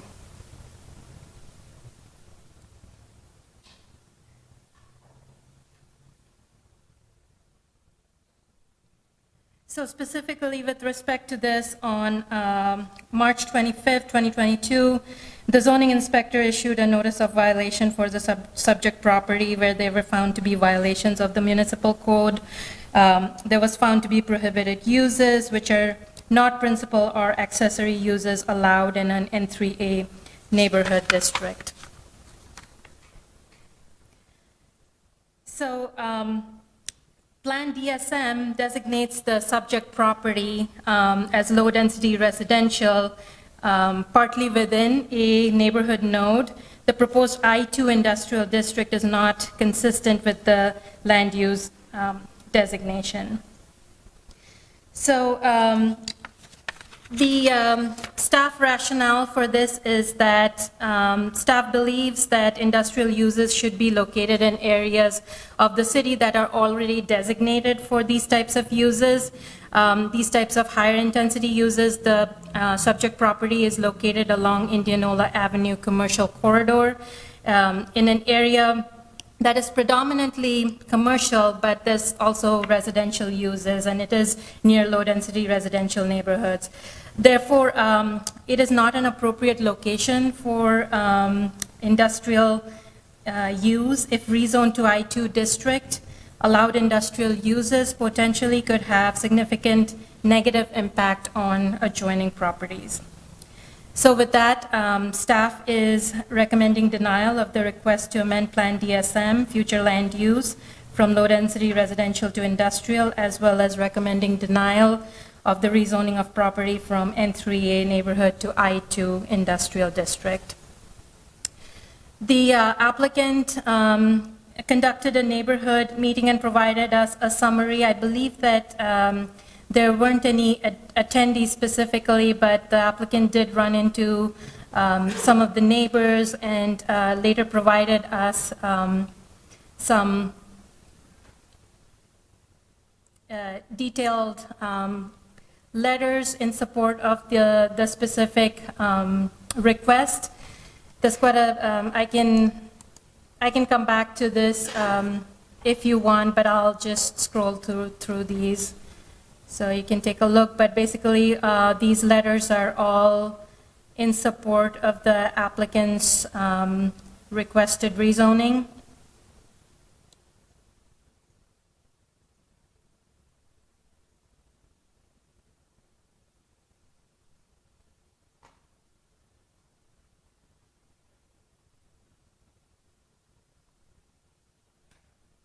We received some comment cards. There's a couple of them in support of the request. There's 2 in opposition.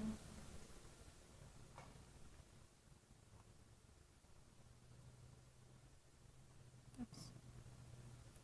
There's the consent map.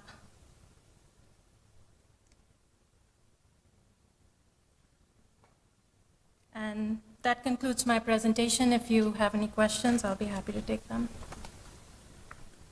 Is there a map of the nearest I-2 district to this anywhere? Because there's really no I-2s anywhere near here, is there?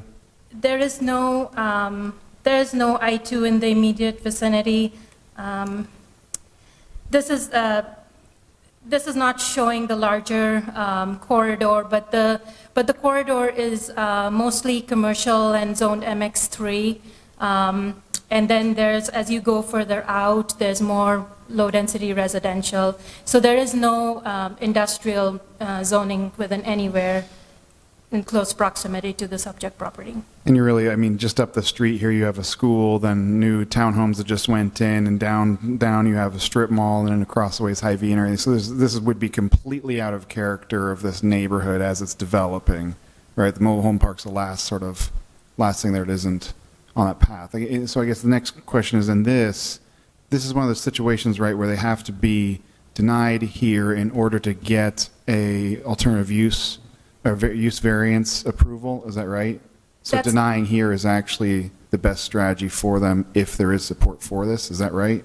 That's correct. The zoning is not appropriate for this corridor, as you stated. However, the applicant, if the rezoning is denied, can request a specific use variance for this particular use from the Board of Adjustment, but he would have to be denied. The rezoning would have to be denied in order to do that.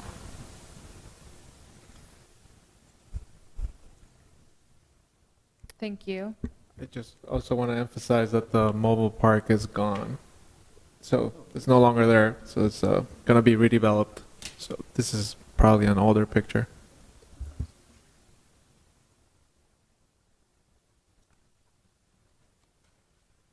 All right, if there's no other questions, is the applicant, thank you, Shoshi. Is the applicant present? Yes, Please state your name, address. You have 10 minutes, and then sign in when you're finished. Good evening. Thank you, Madam Chair, members of the board. I'd like to first off start off, I got to throw this out there. Mr. Draper, I'm apologizing if I'm pronouncing your name wrong, Alcivar. I would just encourage you guys to please hear out everything and please to look at the letters in support from the community and understand that you may have heard one side of this and it feels like you've already made your decision. I would encourage you and implore you that that's not sound governance. Right off the bat, my name is Keegan Jarvis. I am the resident and the owner of 3123 Indianola Avenue, Des Moines, Iowa. I'm a military veteran. This is not a business. There is none of those pictures up there that show a business occurring. You know, I have talked to my neighbors. I have their support. I held a meeting. I not only held the meeting, but I also gave them my personal phone numbers, 2 of them, to give me a call if anybody had an issue. I gave them my email. I said I'd be happy to meet with anybody who had any opposition to this that needed something addressed. I'm happy to do that. There is no business occurring at this location at all. This is an accumulation of my own stuff. It's not inoperable vehicles. If you're going to look at the neighbors on either side of me, they all have stuff in their backyard. I don't want to throw that out there, squeal on them, and have the city go after them. But we take great pride in keeping the fronts of our houses clean, kind of a little bit of business in the front, party in the back. And the last thing that any one of us want to do is hurt another neighbor. It's very important for us to be neighborly. So you see in there a Bobcat, a 763 skid loader. That's not out of character when you have 4 lanes of snow going in your driveway. Mr. Draper, Mr. Alcivar, I would hope that if you were in a situation where you had 4 lanes of snow being pushed into your driveway, that you would consider somebody else in a reverse role, making sure that you had the equipment that you needed to be able to remove your snow. Because the city doesn't come out and do that for me, but they'll happily plow me in. Sir, just, can you address the whole commission as well when you're, and not just pick people out? Thanks. Certainly. I think that everyone understands that the zoning and code enforcement is necessary. And I don't see this disapproving of permissive use being necessary or appropriate or for the greater good of the city. The city staff indicated the only way of doing this is to request industrial zoning, which I think is completely inappropriate, and I don't think it's the proper course of action, but it is the course of action that needs adhered to. That's why I'm here tonight. I am hoping that this board will see and will side with the neighbors whom have showed up to, or whom have not showed up to the meeting, but rather have wrote letters and asked not to rezone, but to give me a permissive use. The articles that are there are my late grandfather's. They are actually the ones that taught me to tinker with things. They're on pallets. I do own a scrap metal business. I am not recycling metals out of there. For anyone to say that there's a scrap metal yard being ran out of there is completely out of character. My business is ran out of a warehouse in Polk County. I can provide this board the address for that if that's needed. All that is happening at my house is I'm going through, sorting through the stuff that is my grandfather's, the stuff that's mine, the stuff that I tinker with, and getting rid of it. Also, the excavator, I use that to clear the snow and ice from my driveway. The Bobcat, I use that to clear the snow and ice from my driveway.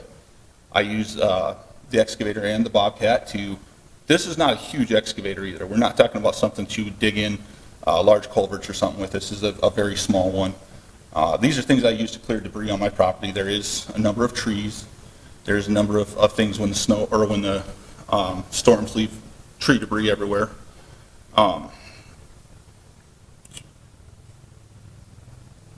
There is no inoperable vehicles. There is no torches. There is no car crushers. There is no semis. This is not an industrial activity. I haven't generated any EMS calls. I'm not going to catch anything on fire. I'm not using industrial use. There's not smokestacks. There's not pollutants. There's nothing here that anybody should be raising objection to. Frankly, this is a guy who's doing what he does in his backyard, and maybe it's got a little bit junky, and I'm just the one that got nailed for it. I'm okay with that. I'm asking for 1 year to clean all this up, to get it out of here, and to take it to my rural property, and then I can leave the city of Des Moines, no longer pay taxes in the city of Des Moines, and no longer be stuck with people watching what I do.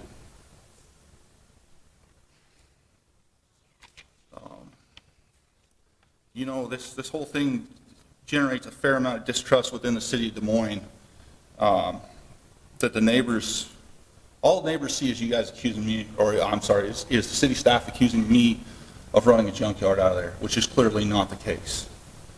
And I think that the remedy to this is to not rezone that to industrial, but to lay down a recommendation that there's a permissive use, which allows me to get the things that are stored there out of there, and then to obviously allow me to have a way to clear the snow and ice from my driveway. This isn't just you pull out a shovel. There's wet, heavy snow. When a plow pushes snow, it heats it up and it creates a slush on the bottom. We know that water and slush turns to ice. Now I've got a situation where I got a speed bump at the end of my driveway. I did ask to keep the trucks there. The trucks are not unsightly. The trucks don't have bold, loud lettering. They don't have any lettering on them. The trucks are not out of character. The neighbor next door has trucks and trailers the same.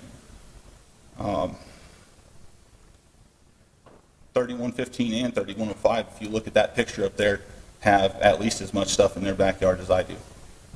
In fact, to this moment, they may have more. My goal is to sell this property and leave, I guess, like I said, leave the city as soon as my next one is built. I am working, I do own rural property in Marion County that I'm building on.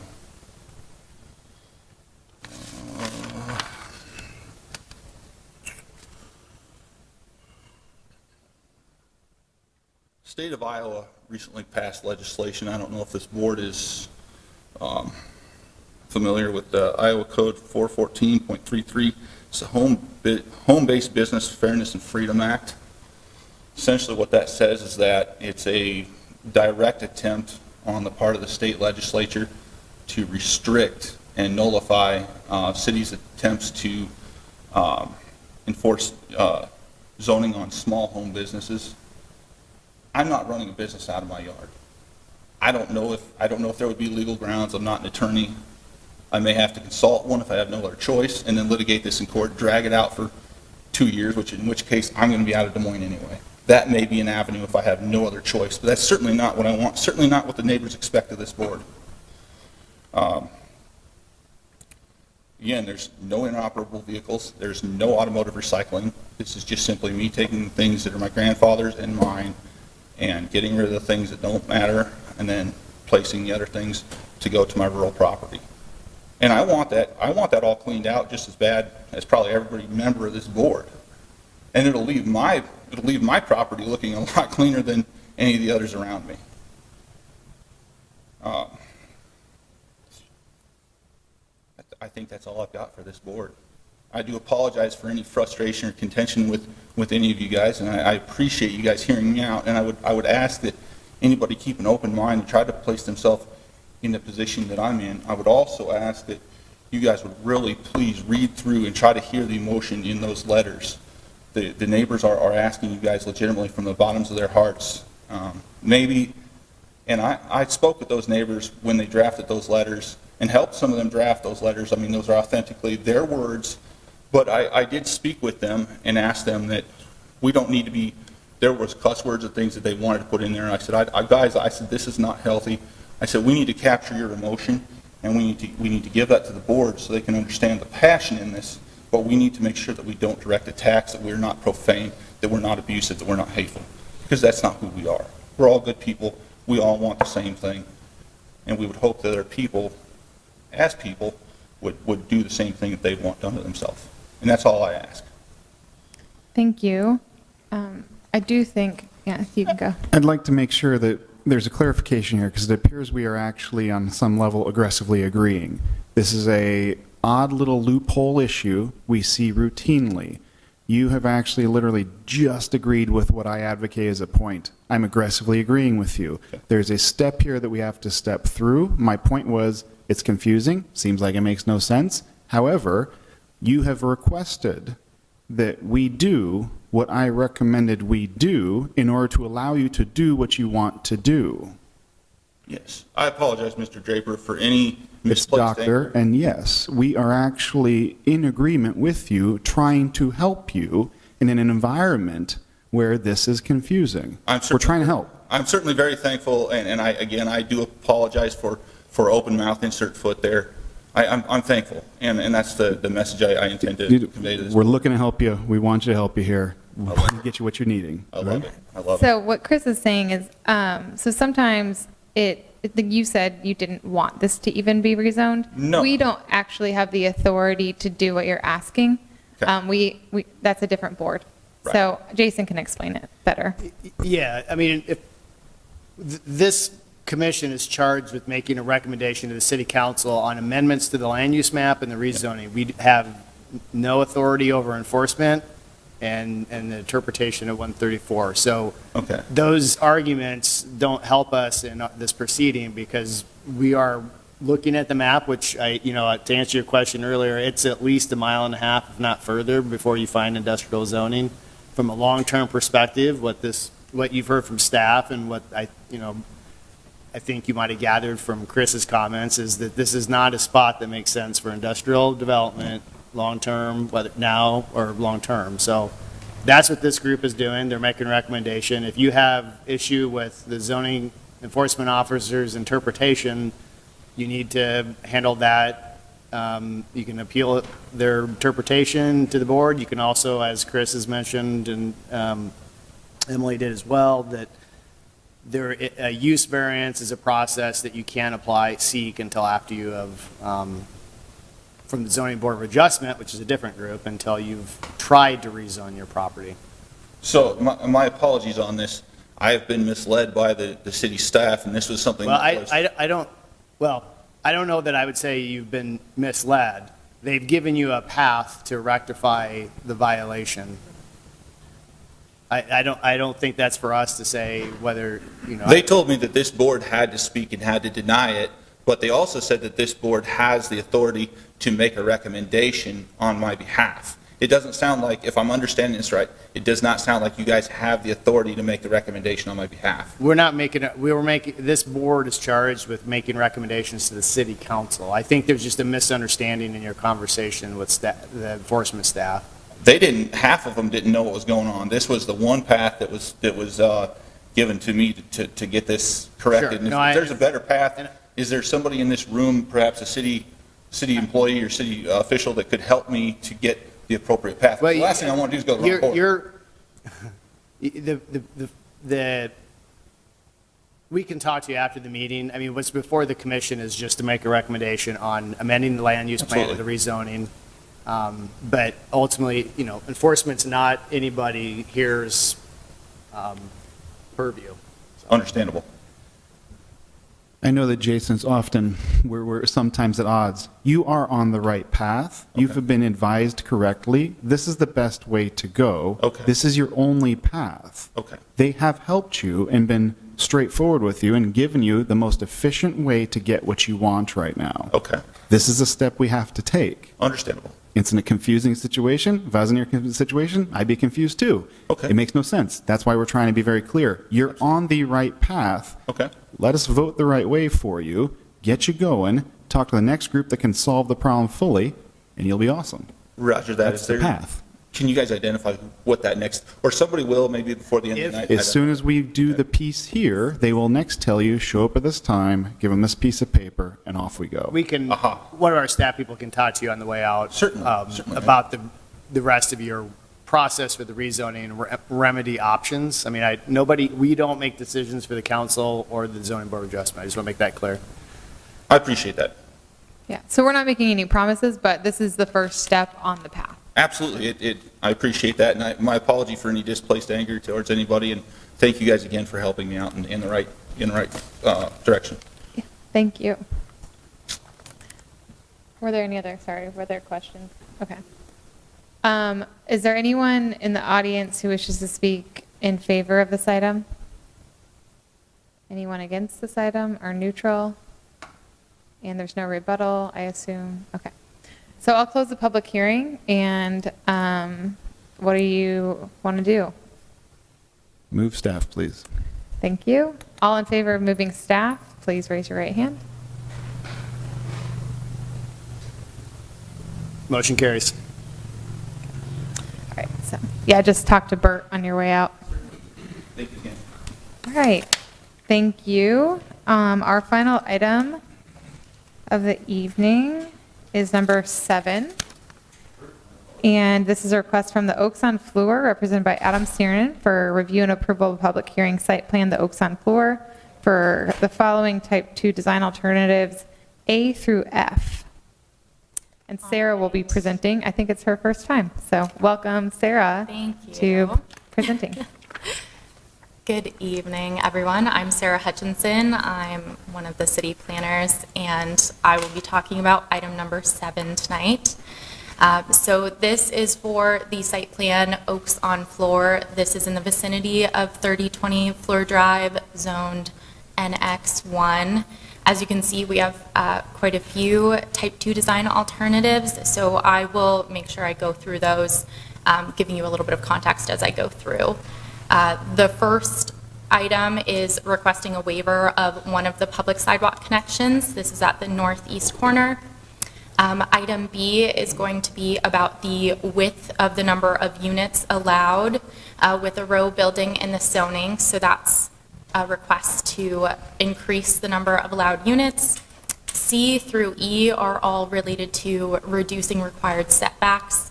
And then F is about a reduction in transparency required on one of the street-facing facades. And I'll go into these a little bit more. Here's the site for context. As you can see, it's on the corner of Fleur Drive and Willamere Drive. Starting off, this was the previous site, just to give you a little bit of background, what was here before. And then this is the proposed design. So as you can see, there are 3 different buildings. They're row buildings. There's a set of 4 units on that northwest corner. There's a set of 3 units on the north or southwest corner along Willamere, and then the 8-unit building is fronting Fleur Drive. In addition, just wanted to make sure to point out the amount of landscape buffering with those trees on that west lot line. And in addition, there'll also be trees that are street trees along both frontages and some additional landscaping that'll go by all of these units. This is the elevation of that 8-unit building. So this is one of the things that we're looking at. And I wanted to make sure to point out this left side elevation. That's the one we're looking at the transparency reduction for. So that side faces Willamere.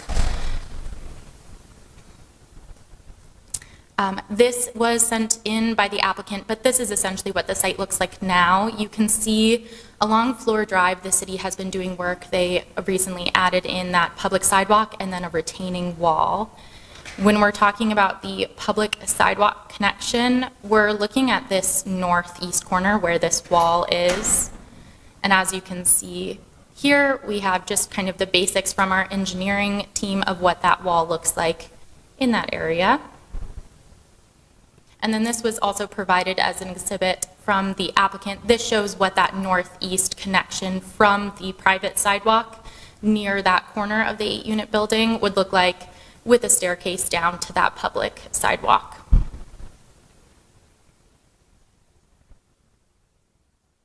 Just to jump into, with that context, what this means a little bit more. As I just noted, that public sidewalk connection, part of the code does require that we provide public sidewalk connections to main entrances. This property with that 8-unit, we didn't feel like every single unit needed a connection to the public sidewalk, but staff did recommend providing a connection at that northeast and the southeast corner of the property. We felt that that would help with residents, visitors, and people delivering mail, etc., to be able to move through that site a little bit more efficiently if they had that public sidewalk connection. We also did make sure to work with our engineering staff who were part of that retaining wall project, and it is a modular block wall that would be easy to modify if they were putting in a new stairway or sidewalk connection. The applicant's main concern with that northeast corner, they are okay with putting in the southeast corner connection. But with the north, they're just worried about the proximity to the building that's proposed, that it would be within 5 feet of that corner. So I know that was one of their concerns. Staff, however, is recommending denial of this item. Item B is the maximum width allowed of this building. So that is the 8-unit building proposed. Normally, a row building in an NX1 zoning would only be allowed 5 units maximum. However, this site has some constraints due to the width of it. The applicant wouldn't be able to break that 8-unit building up into smaller groups of units without losing a unit, and it wouldn't be able to be added on to these other buildings due to the size of the site. And potentially losing units does affect economic feasibility of this project, so staff does recommend approval of this type 2. The next couple of items, C through E, are all about setbacks. So something that's a little bit unique with some of our zoning is that given this location on that corner, with a row building in an NX1 district, we have to do what's called front setback averaging. So essentially, we're looking at adjacent properties, checking how far they are from the road, and that's how we determine how close a building can be placed on the site. With Floor Drive, which is item C, the setback averaging is over 85 feet, and the width of the site is only 188 feet. So you can see with multiple buildings, that makes it pretty tricky to get that far away. Item D is a similar situation on Willamere. It also has that setback averaging about 42 feet, and so they are hoping to keep the building fronting Willamere a little bit closer to be able to fit everything on the site. So staff does recommend approval of both of those. In addition, the rear setback, which on this site, because we consider floor that front setback, we consider the adjacent property on Willamere to be the rear setback. Typically, we would require a 30-foot setback there, but again, the width of the site makes that pretty tricky. So they're hoping to get around 20 feet instead as that setback. And like I mentioned earlier, we do have a lot of trees that are going up there to provide some extra buffering, so staff does recommend approval. And then that last item is the transparency. That's looking at windows and doors and things. Right now, the applicant is proposing a 10% transparency on that street-facing side of the 8-unit building. You can always go back to any of this as needed. But we do think that it could be changed a little bit, adding one extra window, increasing the size of a window a little bit to meet that 15% rather than the 10% requested. So staff is recommending denial of that type 2. This is the consent map, and then it is a little bit far out, but I did want to include this is an email in support of the project that was sent in today.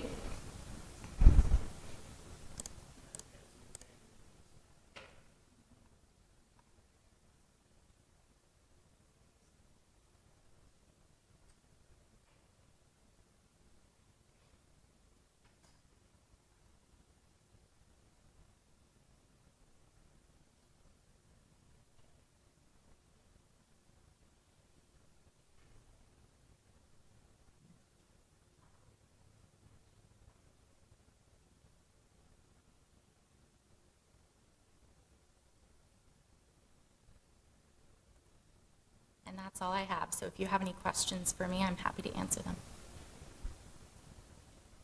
Thank you, Sarah. Are there questions? All right. Is the applicant present? You can state your name, address, 10 minutes.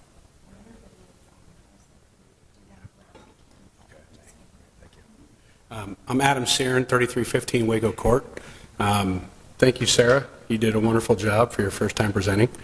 I'll make it short because I think I'll get more favor from the commission if I make it short after tonight. So, you know, the staff really did a nice presentation with all of the items. Couple things, the wall on the north side, the city kind of did not put their wall where they were supposed to. So if you look at, I don't know how to get back, it's actually turning too soon, so it's pushing the wall onto our property. I just want to show, and Dan can kind of speak to this as well from Bishop. So you can see, yeah, this one. So you can see the double X's on the far right, and you can see how we're getting over to the north wall by just a little hitch. But what they did is they started on the left side of the approach and made a gradual angle into that wall.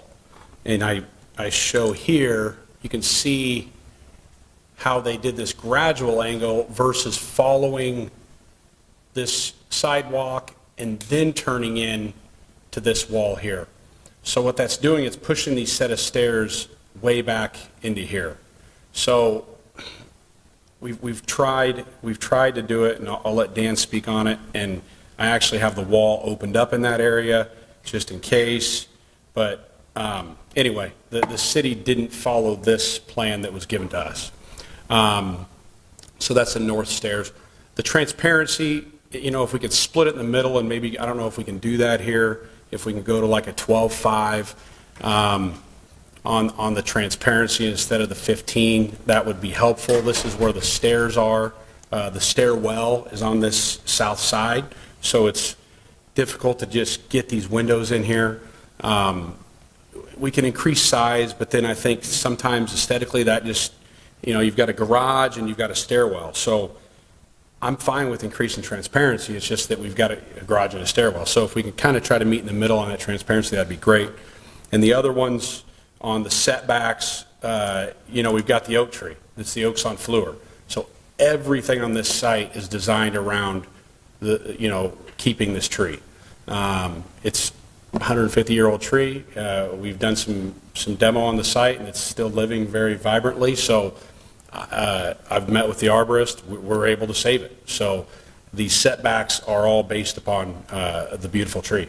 So I don't know if Dan even needs to come up here or not, but if you have any questions for me, that's all I had tonight. Thank you. Thank you. Are there questions for Danny? No? Okay. There may be at rebuttal time. Are there any members of the audience in favor of this item? Any members of the audience in opposition? Please come up, just one by one. State your name, address.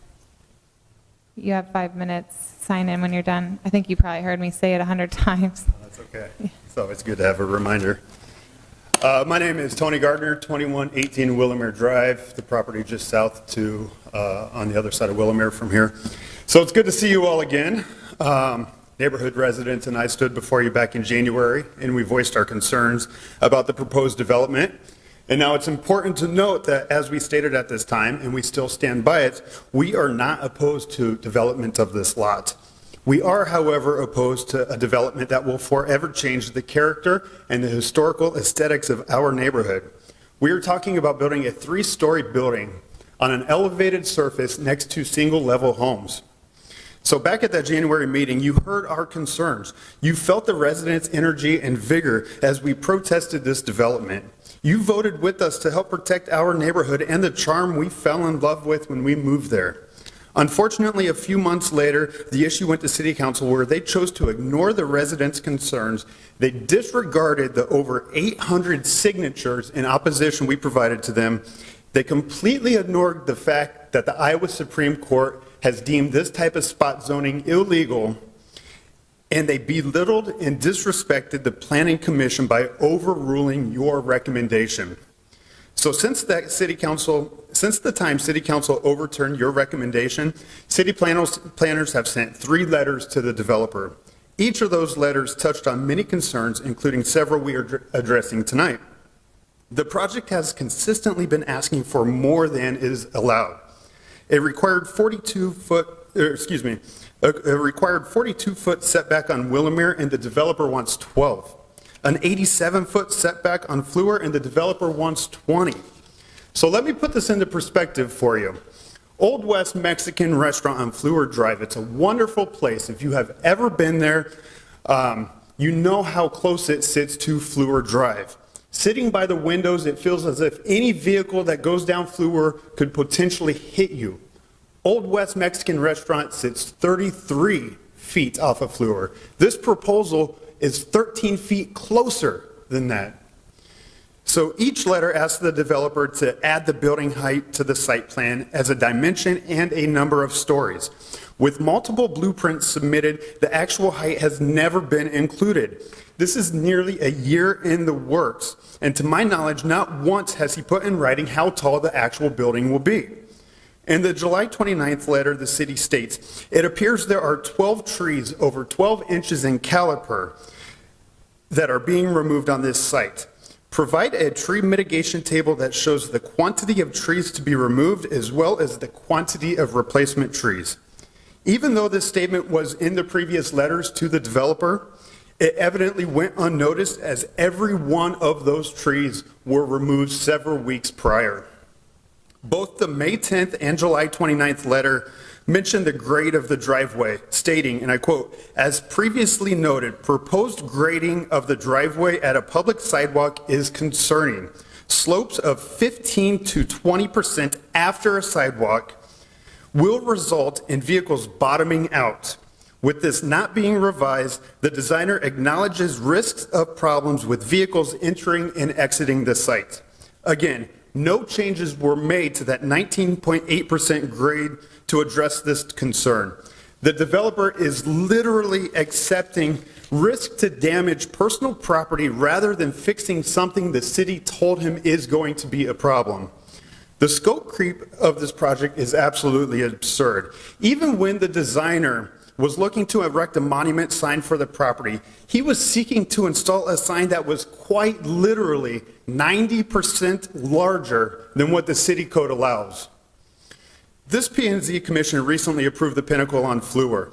There was zero public opposition to this development, and it's only a quarter mile away from this location. The reasons are simple. The Pinnacle is 23 units on 3 acres of land. The Oaks, 15 units on less than 1 acre. There are 4 trees that plan to be removed at the Pinnacle, while the Oaks has already removed 12. 0 homes will be destroyed with the Pinnacle development, while the Oaks has already destroyed 1 with the intent to destroy 2 more. Now, at the March 21st City Council meeting, we were discussing the $400,000 price tag of these units. The developer, Adam Siernid, said, and I quote, "It is not about profit margins. It's not." If you want to wrap it up, you are at 5 minutes. Okay. So if that's the case, I ask him that he plays by the rules for the city in the Plan DSM, scale back the project, and build according to the code. Thank you. Thank you. Do we have other members of the public to speak in opposition?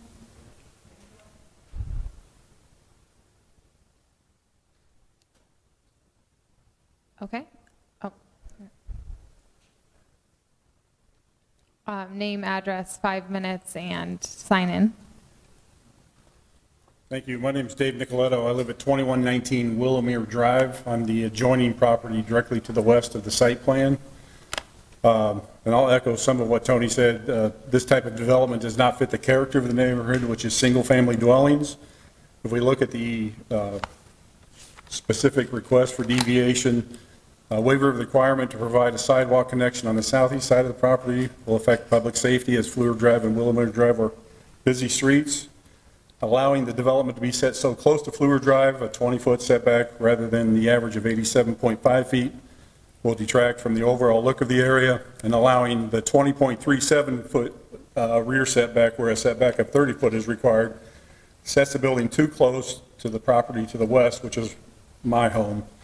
And then allowing the 13-foot street side setback, which differs from the 30-foot required setback under the city ordinance, affects the sight line from the properties to the west and decreased visibility to Fleur Drive when approaching the intersection of Willamette Drive and Fleur. You know, when we moved into this lot 13 years ago, the site plan was a vacant wooded lot, and then the property just to the north that was demolished was just a single-family home. So we've gone from having privacy and enjoyment of our property now to an elevated, and again, I'm not sure what the elevation is, but that whole land to the west from Fleur Drive slopes downhill. So it's really going to tower over my property. You know, if you look at section, I think 135 of the code, it says, proposed development shall be designed and located within the property in such a manner as not to unduly diminish or impair the use and enjoyment of adjoining property, and to this end shall minimize the adverse effects on such adjoining properties from automobile headlights, illumination of required perimeter yards, refuse containers, impairment of light and air. And then also in that section, it goes on to say specifically for type 2 design alternatives, for the commission to approve the site plan, it must show that the requested design alternative will not result in any adverse impact on other properties in the area beyond those impacts ordinarily expected through implementation of the building type regulations. You know, if you look at the increased vehicle traffic, getting from Willamette to Fleur Drive right now is hazardous. When we increase this population, I have no doubt that the traffic is going to head west on Willamette Drive to 23rd Street so that they can find street lights to get out to Fleur Drive on. Not to mention the noise, enjoyment of property right. I think any aspect of privacy that we may have had with our current arrangement is going to be destroyed by this elevated development. So that's all I have. Thank you. Is there anyone else in opposition? Please come up, state your name, address, 5 minutes, and sign in. My name is Laura Coyle, and I live at 3109 Park Plaza Drive. And I'm speaking in opposition of the request from the Oaks on Fleur. In regards to his request to not have to have a public sidewalk, I have major concerns for pedestrian traffic. My children go to school at Brody. There are many children that go to school in Brody in those neighborhoods from the apartments on that side. There's no sidewalks. And it's very important that they get a sidewalk so those children are not having to walk in the street. Additionally, I have the same concerns about the builder's requests to change all of these setbacks. He wants to reduce one by 75%, another by 75%, another by 30%. Visibility on the corner of Fleur and Willamette is very problematic. And when you are coming on Fleur headed south, and you approach that corner, cars are going 45 miles an hour plus up a hill. So if you're trying to pull out from Willamette onto Fleur, you have cars coming very quickly, popping over that hill, and having reduced visibility is going to be very dangerous. There's already issues with flooding and ice and everything else on that corner. So I guess one of the things that I'm really frustrated about are what are the point of having these city codes if you can just get exceptions for them all the time?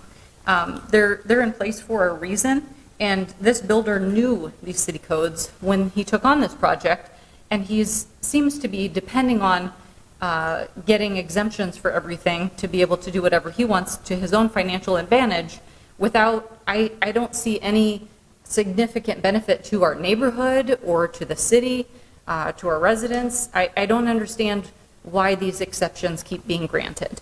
And so I do feel like building these huge things, pushing them out, adding more buildings in, I'm disgusted by the pulling out of the, ruining the historic home that was there, but dealing with what we have, I would like it to not overshadow the remaining neighborhood that has homes set back from the street appropriately for visibility. And I would ask the city council to please hold him to the city codes, and I ask you to oppose his request. Thank you. Thank you. Is there anyone else in the audience in opposition or neutral? You do have 5 minutes for rebuttal, Adam. I do want to clarify for the commission that the grouping of 3 and 4, those are 2-story units with sloped roofs. So there is, I don't think in our presentation we showed those, so the 3-story is only the ones on Fluor. Just wanted to make sure everybody's on the same page. So I guess I just want to start off by saying that in February, City of Des Moines came out with the 4th Reinstated Urban Revitalization Plan. This plan incentivized medium-density, missing middle housing, infill housing. And we're really seeing it work. I just talked with Ryan Moffett. He's very excited about everything coming to the southwest side. I'm a champion of the southwest side. We've got the Elevate Townhome project, which is my project. We have the Brickstone Calibers project right on Thomas Beck. We have the Pinnacle Breaking Ground. I mean, this is incredible development on this southwest side in a short period of time. And this corridor has not seen this redevelopment in years. I don't know, 50 years, I don't know. But it's working. And in many cases, we have to be creative with different setbacks when we do infill development. And it's not about trying to break the code. It's about trying to work with the city to give them what they are incentivizing. And that's exactly this, medium density, missing middle housing. So just a couple things. And I'm not going to get into a back and forth here. As Jason said, I did agree to the conditional zoning on the secondary buildings to 2.5-story and a gable-style roof. And on the tree mitigation, obviously, Bishop Engineering has a tree mitigation plan to replace all the trees that have been removed. And the driveway, we have actually solved that issue. The last 2 units on the 8 unit are stepping down. The garages are stepping. The front is not stepping, but the garages are stepping. So from behind, they'll be lower, and we're able to reduce that slope on that drive. And just the density. The density is really, I don't want to get too far into it, but we've got densities all over this corridor, from Park Fluor to Druid Hill to the apartments to Pinnacle on Fluor. The densities are in this area. So I just ask that you go with what staff's recommending and maybe help bend on some of the transparency and rethink that north entrance. Thank you. Are there any questions? Sorry, Adam, you might need to stay. I got one out of curiosity. There's been a lot of discussion of like height. So from the ground to the top of the buildings along Fluor, how tall is that? Especially, I mean, we got an apartment building of like 8 stories across the street, don't we? I mean, how tall is it relative to that? So I don't know if Dan's got the shot, but I'm down about 18 inches is we've cut grade along Fluor. And we've got a lot more cutting to do when we get our grading permit. But the building's probably going to be, it's going to be probably 9, 9, and 8, so 18 and 26, and probably about 28 feet. And then from Fluor, you're probably 4, so you're probably 32 feet above Fluor, I would imagine, on the 8-story. And then the Willamere side is just a 2-story built down into the hill, so with a basement. So the effective aggregate feet sitting on Fluor, looking up, 32 feet up is the top of the actual building? Potentially, yes. And the reason you don't have the exact, like what they were asking, is because you have to do grading and you need to get the permit for that? Yes. Okay, that makes Yes. sense. And really, I won't, anyway, I won't digress, that's a different meeting, so. Any other questions? So what's currently existing there, that will be brought down essentially? Well, what's along the top of the retaining wall, I wanted to get that close because they're building the wall. So we're probably a foot below finished floor along where the retaining wall is now. So I've leveled essentially the 8-unit building footprint is, the 8-unit building footprint is pretty much where it's going to be, about a foot higher where it sits. So, I mean, we're going to have to retain the root ball of that oak tree. I mean, I'm going to be probably 18 inch, a foot lower than the oak tree, so I'm going to have to put like a curbing around, kind of like a planter bed essentially around the oak tree to get, to drop it. I tried. Oh, yeah, we're about to shut down. Oh, no. I don't need it. We're good. So, I mean, I do have a visual drive-by animated rendering of what this building looks like if you guys want to see it, but we don't have to.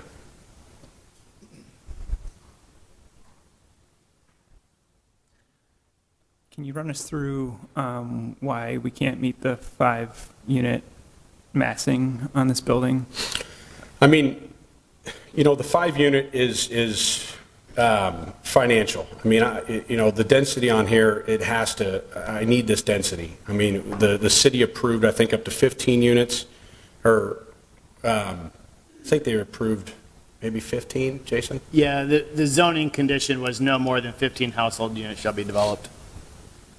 Yeah. So, I mean, I do have plans potentially in the future on the 2 northern lots, and another 8-unit fits perfectly on the other 2 northern lots as well. And it's just purely financially feasibility. So you're saying you already have the next lot to the north under control? I do not have it secured, no. Oh, you'd like to? I don't know. I'm just trying to see what you're saying. I've got a future site plan concept, but I'm working with, you know, sure. The goal would be to, yes, take those other 2 parcels to the apartments. Mm-hmm. So essentially from Willamere to downtown is these densities. Yeah. And just know that this is the same architect as the Pinnacle and Fleur. I've got the same architect. So the 5-unit thing seems to be, I mean, the topic in the Annex 1 zoning seems to be a scale issue, really, to be a, you know, mid-transition zone. Is there a way to break up your facade with some depth, you know, across 8 units or even every 4 units or something, have a deeper reveal? There's just not much in and out to this frontage, and it is pretty long. So it's not, maybe you could address the intent of that and not really lose your square footage or something. Would there be an openness to that? I mean, is it possible? It's tough because I can't get any closer to Fleur, or I could, but I'm trying to get off Fleur. The mayor requested that we get back off Fleur a little bit, so we were asking for closer to Fleur in the zoning meeting, but we've took back the distance that he was wanting, and then, you know, we're tight to that oak tree. I mean, you could see in that little white space. So what I'm getting at is, like, if you have these like frames that are 3 stories tall, these white in our graphics at least frames. Can the setback between those be increased or something, so you just have more depth in your facade? You know, so you can, I'm trying to give you a path to, like, accomplish the intent and be at scale to the neighborhood in a little bit better way. Yeah. Even, like, just break it up into a group of 4 or something, you know, like set back a little bit every couple units or something. Something to try to mitigate that. Yeah. I just want to help you. try to track through. Are you saying with the building scooting it back, or is there materiality changes that? They already have a materiality change, but it's very flat, like if you look at that 3D. And so if we're trying to give an exception to not let someone break down the scale of a building into 5 units or less, when we got a run of 8, you know, could we make this building feel like it's got a setback at four units or something like that? I just for the sake of conversation and moving us along, I just was kind of looking for some idea, you know, like what you would, what you might have in mind, you know, like what. Like if there's room in the plan to set it back another 2 or 3 feet, so you get an actual. Okay, so we're still kind of talking about like a foot or two of. Yeah, I'm just saying, like if you were driving down the street and it didn't look like it was a wall of 8 units, it looked like it was broken up into a couple different building forms, maybe. Could be a way that we can try to accomplish some intent with a condition on that request. Sure. Thank you. I was just trying. I just wanted to make sure we all were kind of understanding. Yeah, that's where I was going with it. Just trying to find a middle ground on that one, because that one is kind of one that pushes it, you know, even further out of scale than the zoning says. And obviously, the neighbors are already here saying we wish the zoning didn't even get passed. I mean, the future of this corridor, I mean, I'm looking forward. You know, we've got, excuse me, we got the AIB building, that's all stucco, it's all it's very boxy in design, modern design. The Pinnacle, as you can, if you've seen that, that's a very modern design. And this area is actually deemed a modern area. On one of the maps I've seen, I can't seem to find it, but anyway, I think that this is a nice addition to this corridor as we go into the downtown area. Thank you. And sorry, the public hearing is closed, or is done with comment. So, thank you. Thanks, Adam. I'm going to close the public hearing and hear some thoughts. I can start. I really like the focus on medium density middle housing. I think he makes a great point that the city wants us to focus on that, and he is doing that. And I have a hard time with the complaints about height because of the area that it's in already. The park, like Chris said, the park is 8 stories or more, and it's right across the street. But I'm interested in other comments. I guess I also agree that we should be thinking of where things are going and looking at what's up the street. We're sort of doing this out of order, which I think has always sort of thrown us off, that we're putting something that seems large now for where it is relative to what will be normal as it connects south. I do have a question with regards to Dan's question, though. I'm trying to make sure I'm understanding it. I'm on the engineering side, so we don't do anything pretty. Okay. So I'm just trying to make sure I understand. On your side, you're saying if the facade is in a superficial way changed such that it looks like it's fewer pieces, that's what you're recommending? Because right now, I mean, I guess I see box. Are you saying like bigger box, bigger box, bigger box? It's box. But they're kind of superficial. They're just an applied box to like this very large box. So anyway, where I was going was you could, if you could set back like the portion between those boxes it'd be nice if it was like it'd be nice if they were all set back, because then it would look like row homes with articulation and return. But at least to do it like between every 4 units, so that you're kind of getting to the scale of the intent of the zoning. So like go 4 frames in, push that wall back, like ideally 3-4 feet, so it actually had a corner instead of just a long 8-unit wall. Gotcha. So go a few, put a divot. Go a few, put a divot. That's my suggestion to try to, if they were coming to this meeting with that argument that, hey, we've broken down this thing to the scale that's intended, we want to still do an 8-unit building, it would be a more convincing argument than just saying we need to make the money out of the pro forma. Okay, I can understand. You know what I mean? Yep. Looks like we've got a timer on our computer, and now the lights are against us. Emily, I have just a couple of comments. I think as a challenge to staff, council, whoever, maybe members of this board, the missing middle, the medium density dilemma is only going to be ongoing. Our zoning code doesn't really address it adequately right now. We're just going to hear this more and more on more corridors around the city.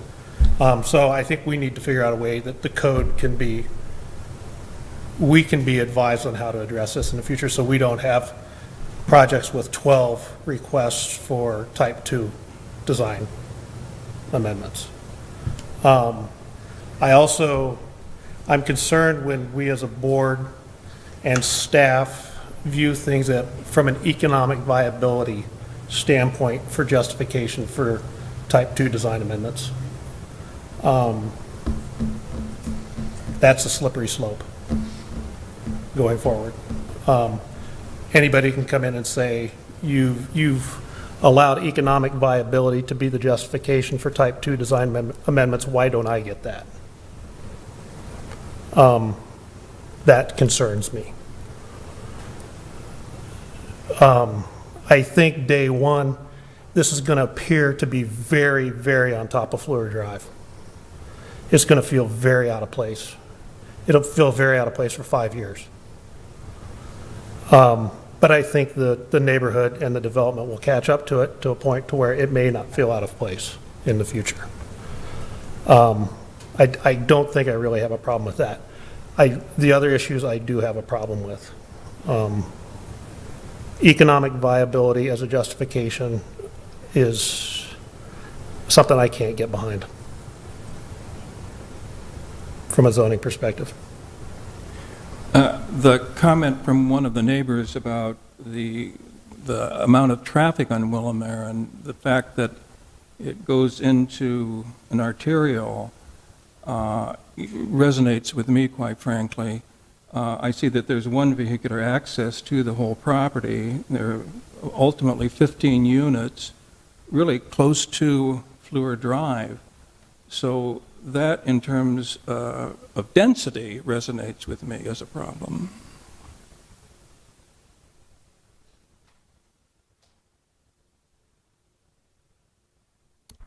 I'm just going to add a comment. I think we have lost the battle for the density when the rezoning was approved for this.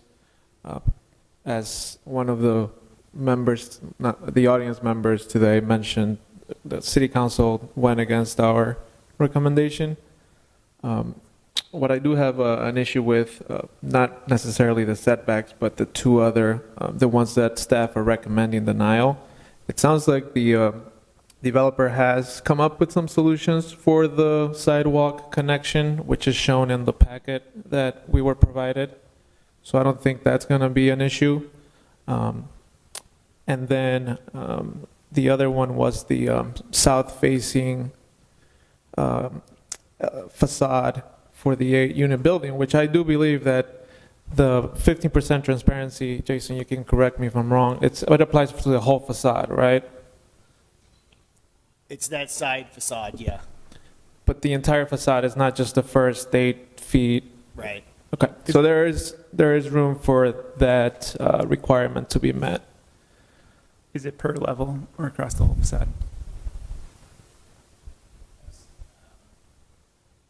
Let me confirm and just not speak off the top of my head because that might lead to mistakes. Anyway, where I was going with is I would be in support of moving staff.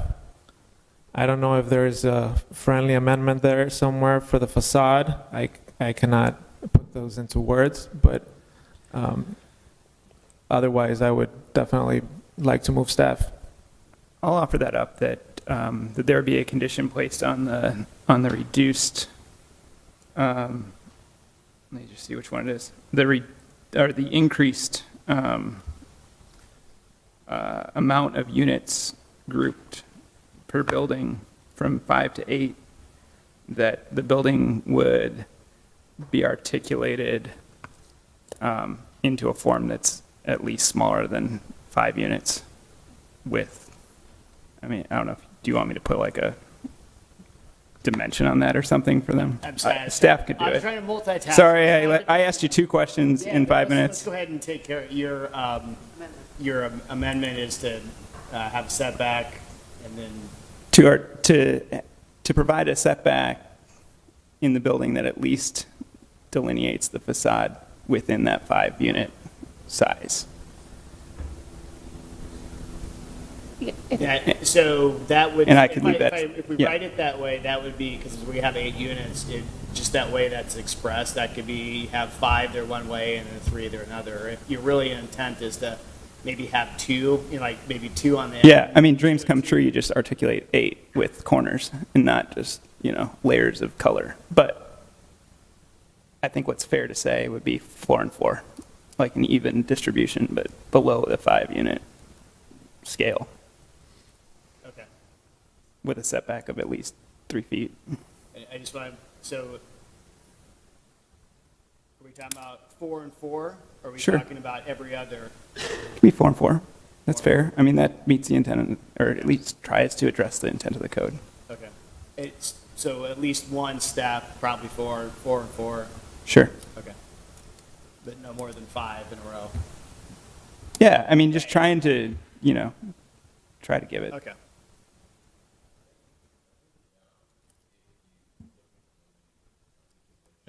The way you're suggesting, Dan, it may also be an opportunity to address the transparency requirement so that the corner units are designed in a way that have a corner. And then through that type of articulation, you could also accomplish what you're suggesting, which is to make the scale of the building feel a little bit more broken down, which is what we interpret to be the intent of the zoning ordinance. That's great. That's a great point, because you could take those 4 units and let them orient to each corner of this building and now get that stair, which was like the reason we can't put glass in the end of that building, right? Is it possible to make something that's essentially a performance-based ask that the staff would be able to know that we've hit it? So, because it sounds like the intent you're looking for is to make sure staff identifies a way with the applicant to ensure that there is a more consistency with the intended scale of the building or surroundings. And I don't know if I'm framing it correctly. Again, I don't speak architect, so I'm not Right. sure how we Maybe what do that. Andy was adding, which I don't know if I'll get you exactly right here, Andy, but you were saying that an equivalent or similar corner massing to the north side of the building would be applied to the south side of the building as well, thus addressing, transparency and kind of fronting the corner the right way.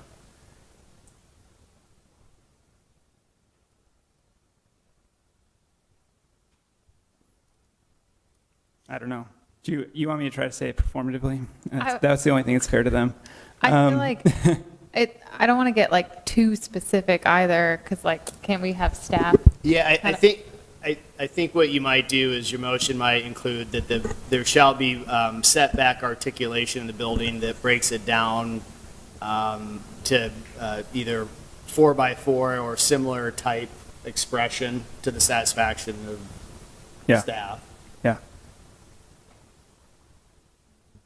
I think, we I should like give that. kind of a bonus of how to solve the corner, but, and then I'm totally with everybody about moving staff and really not agreeing with the first two, or the,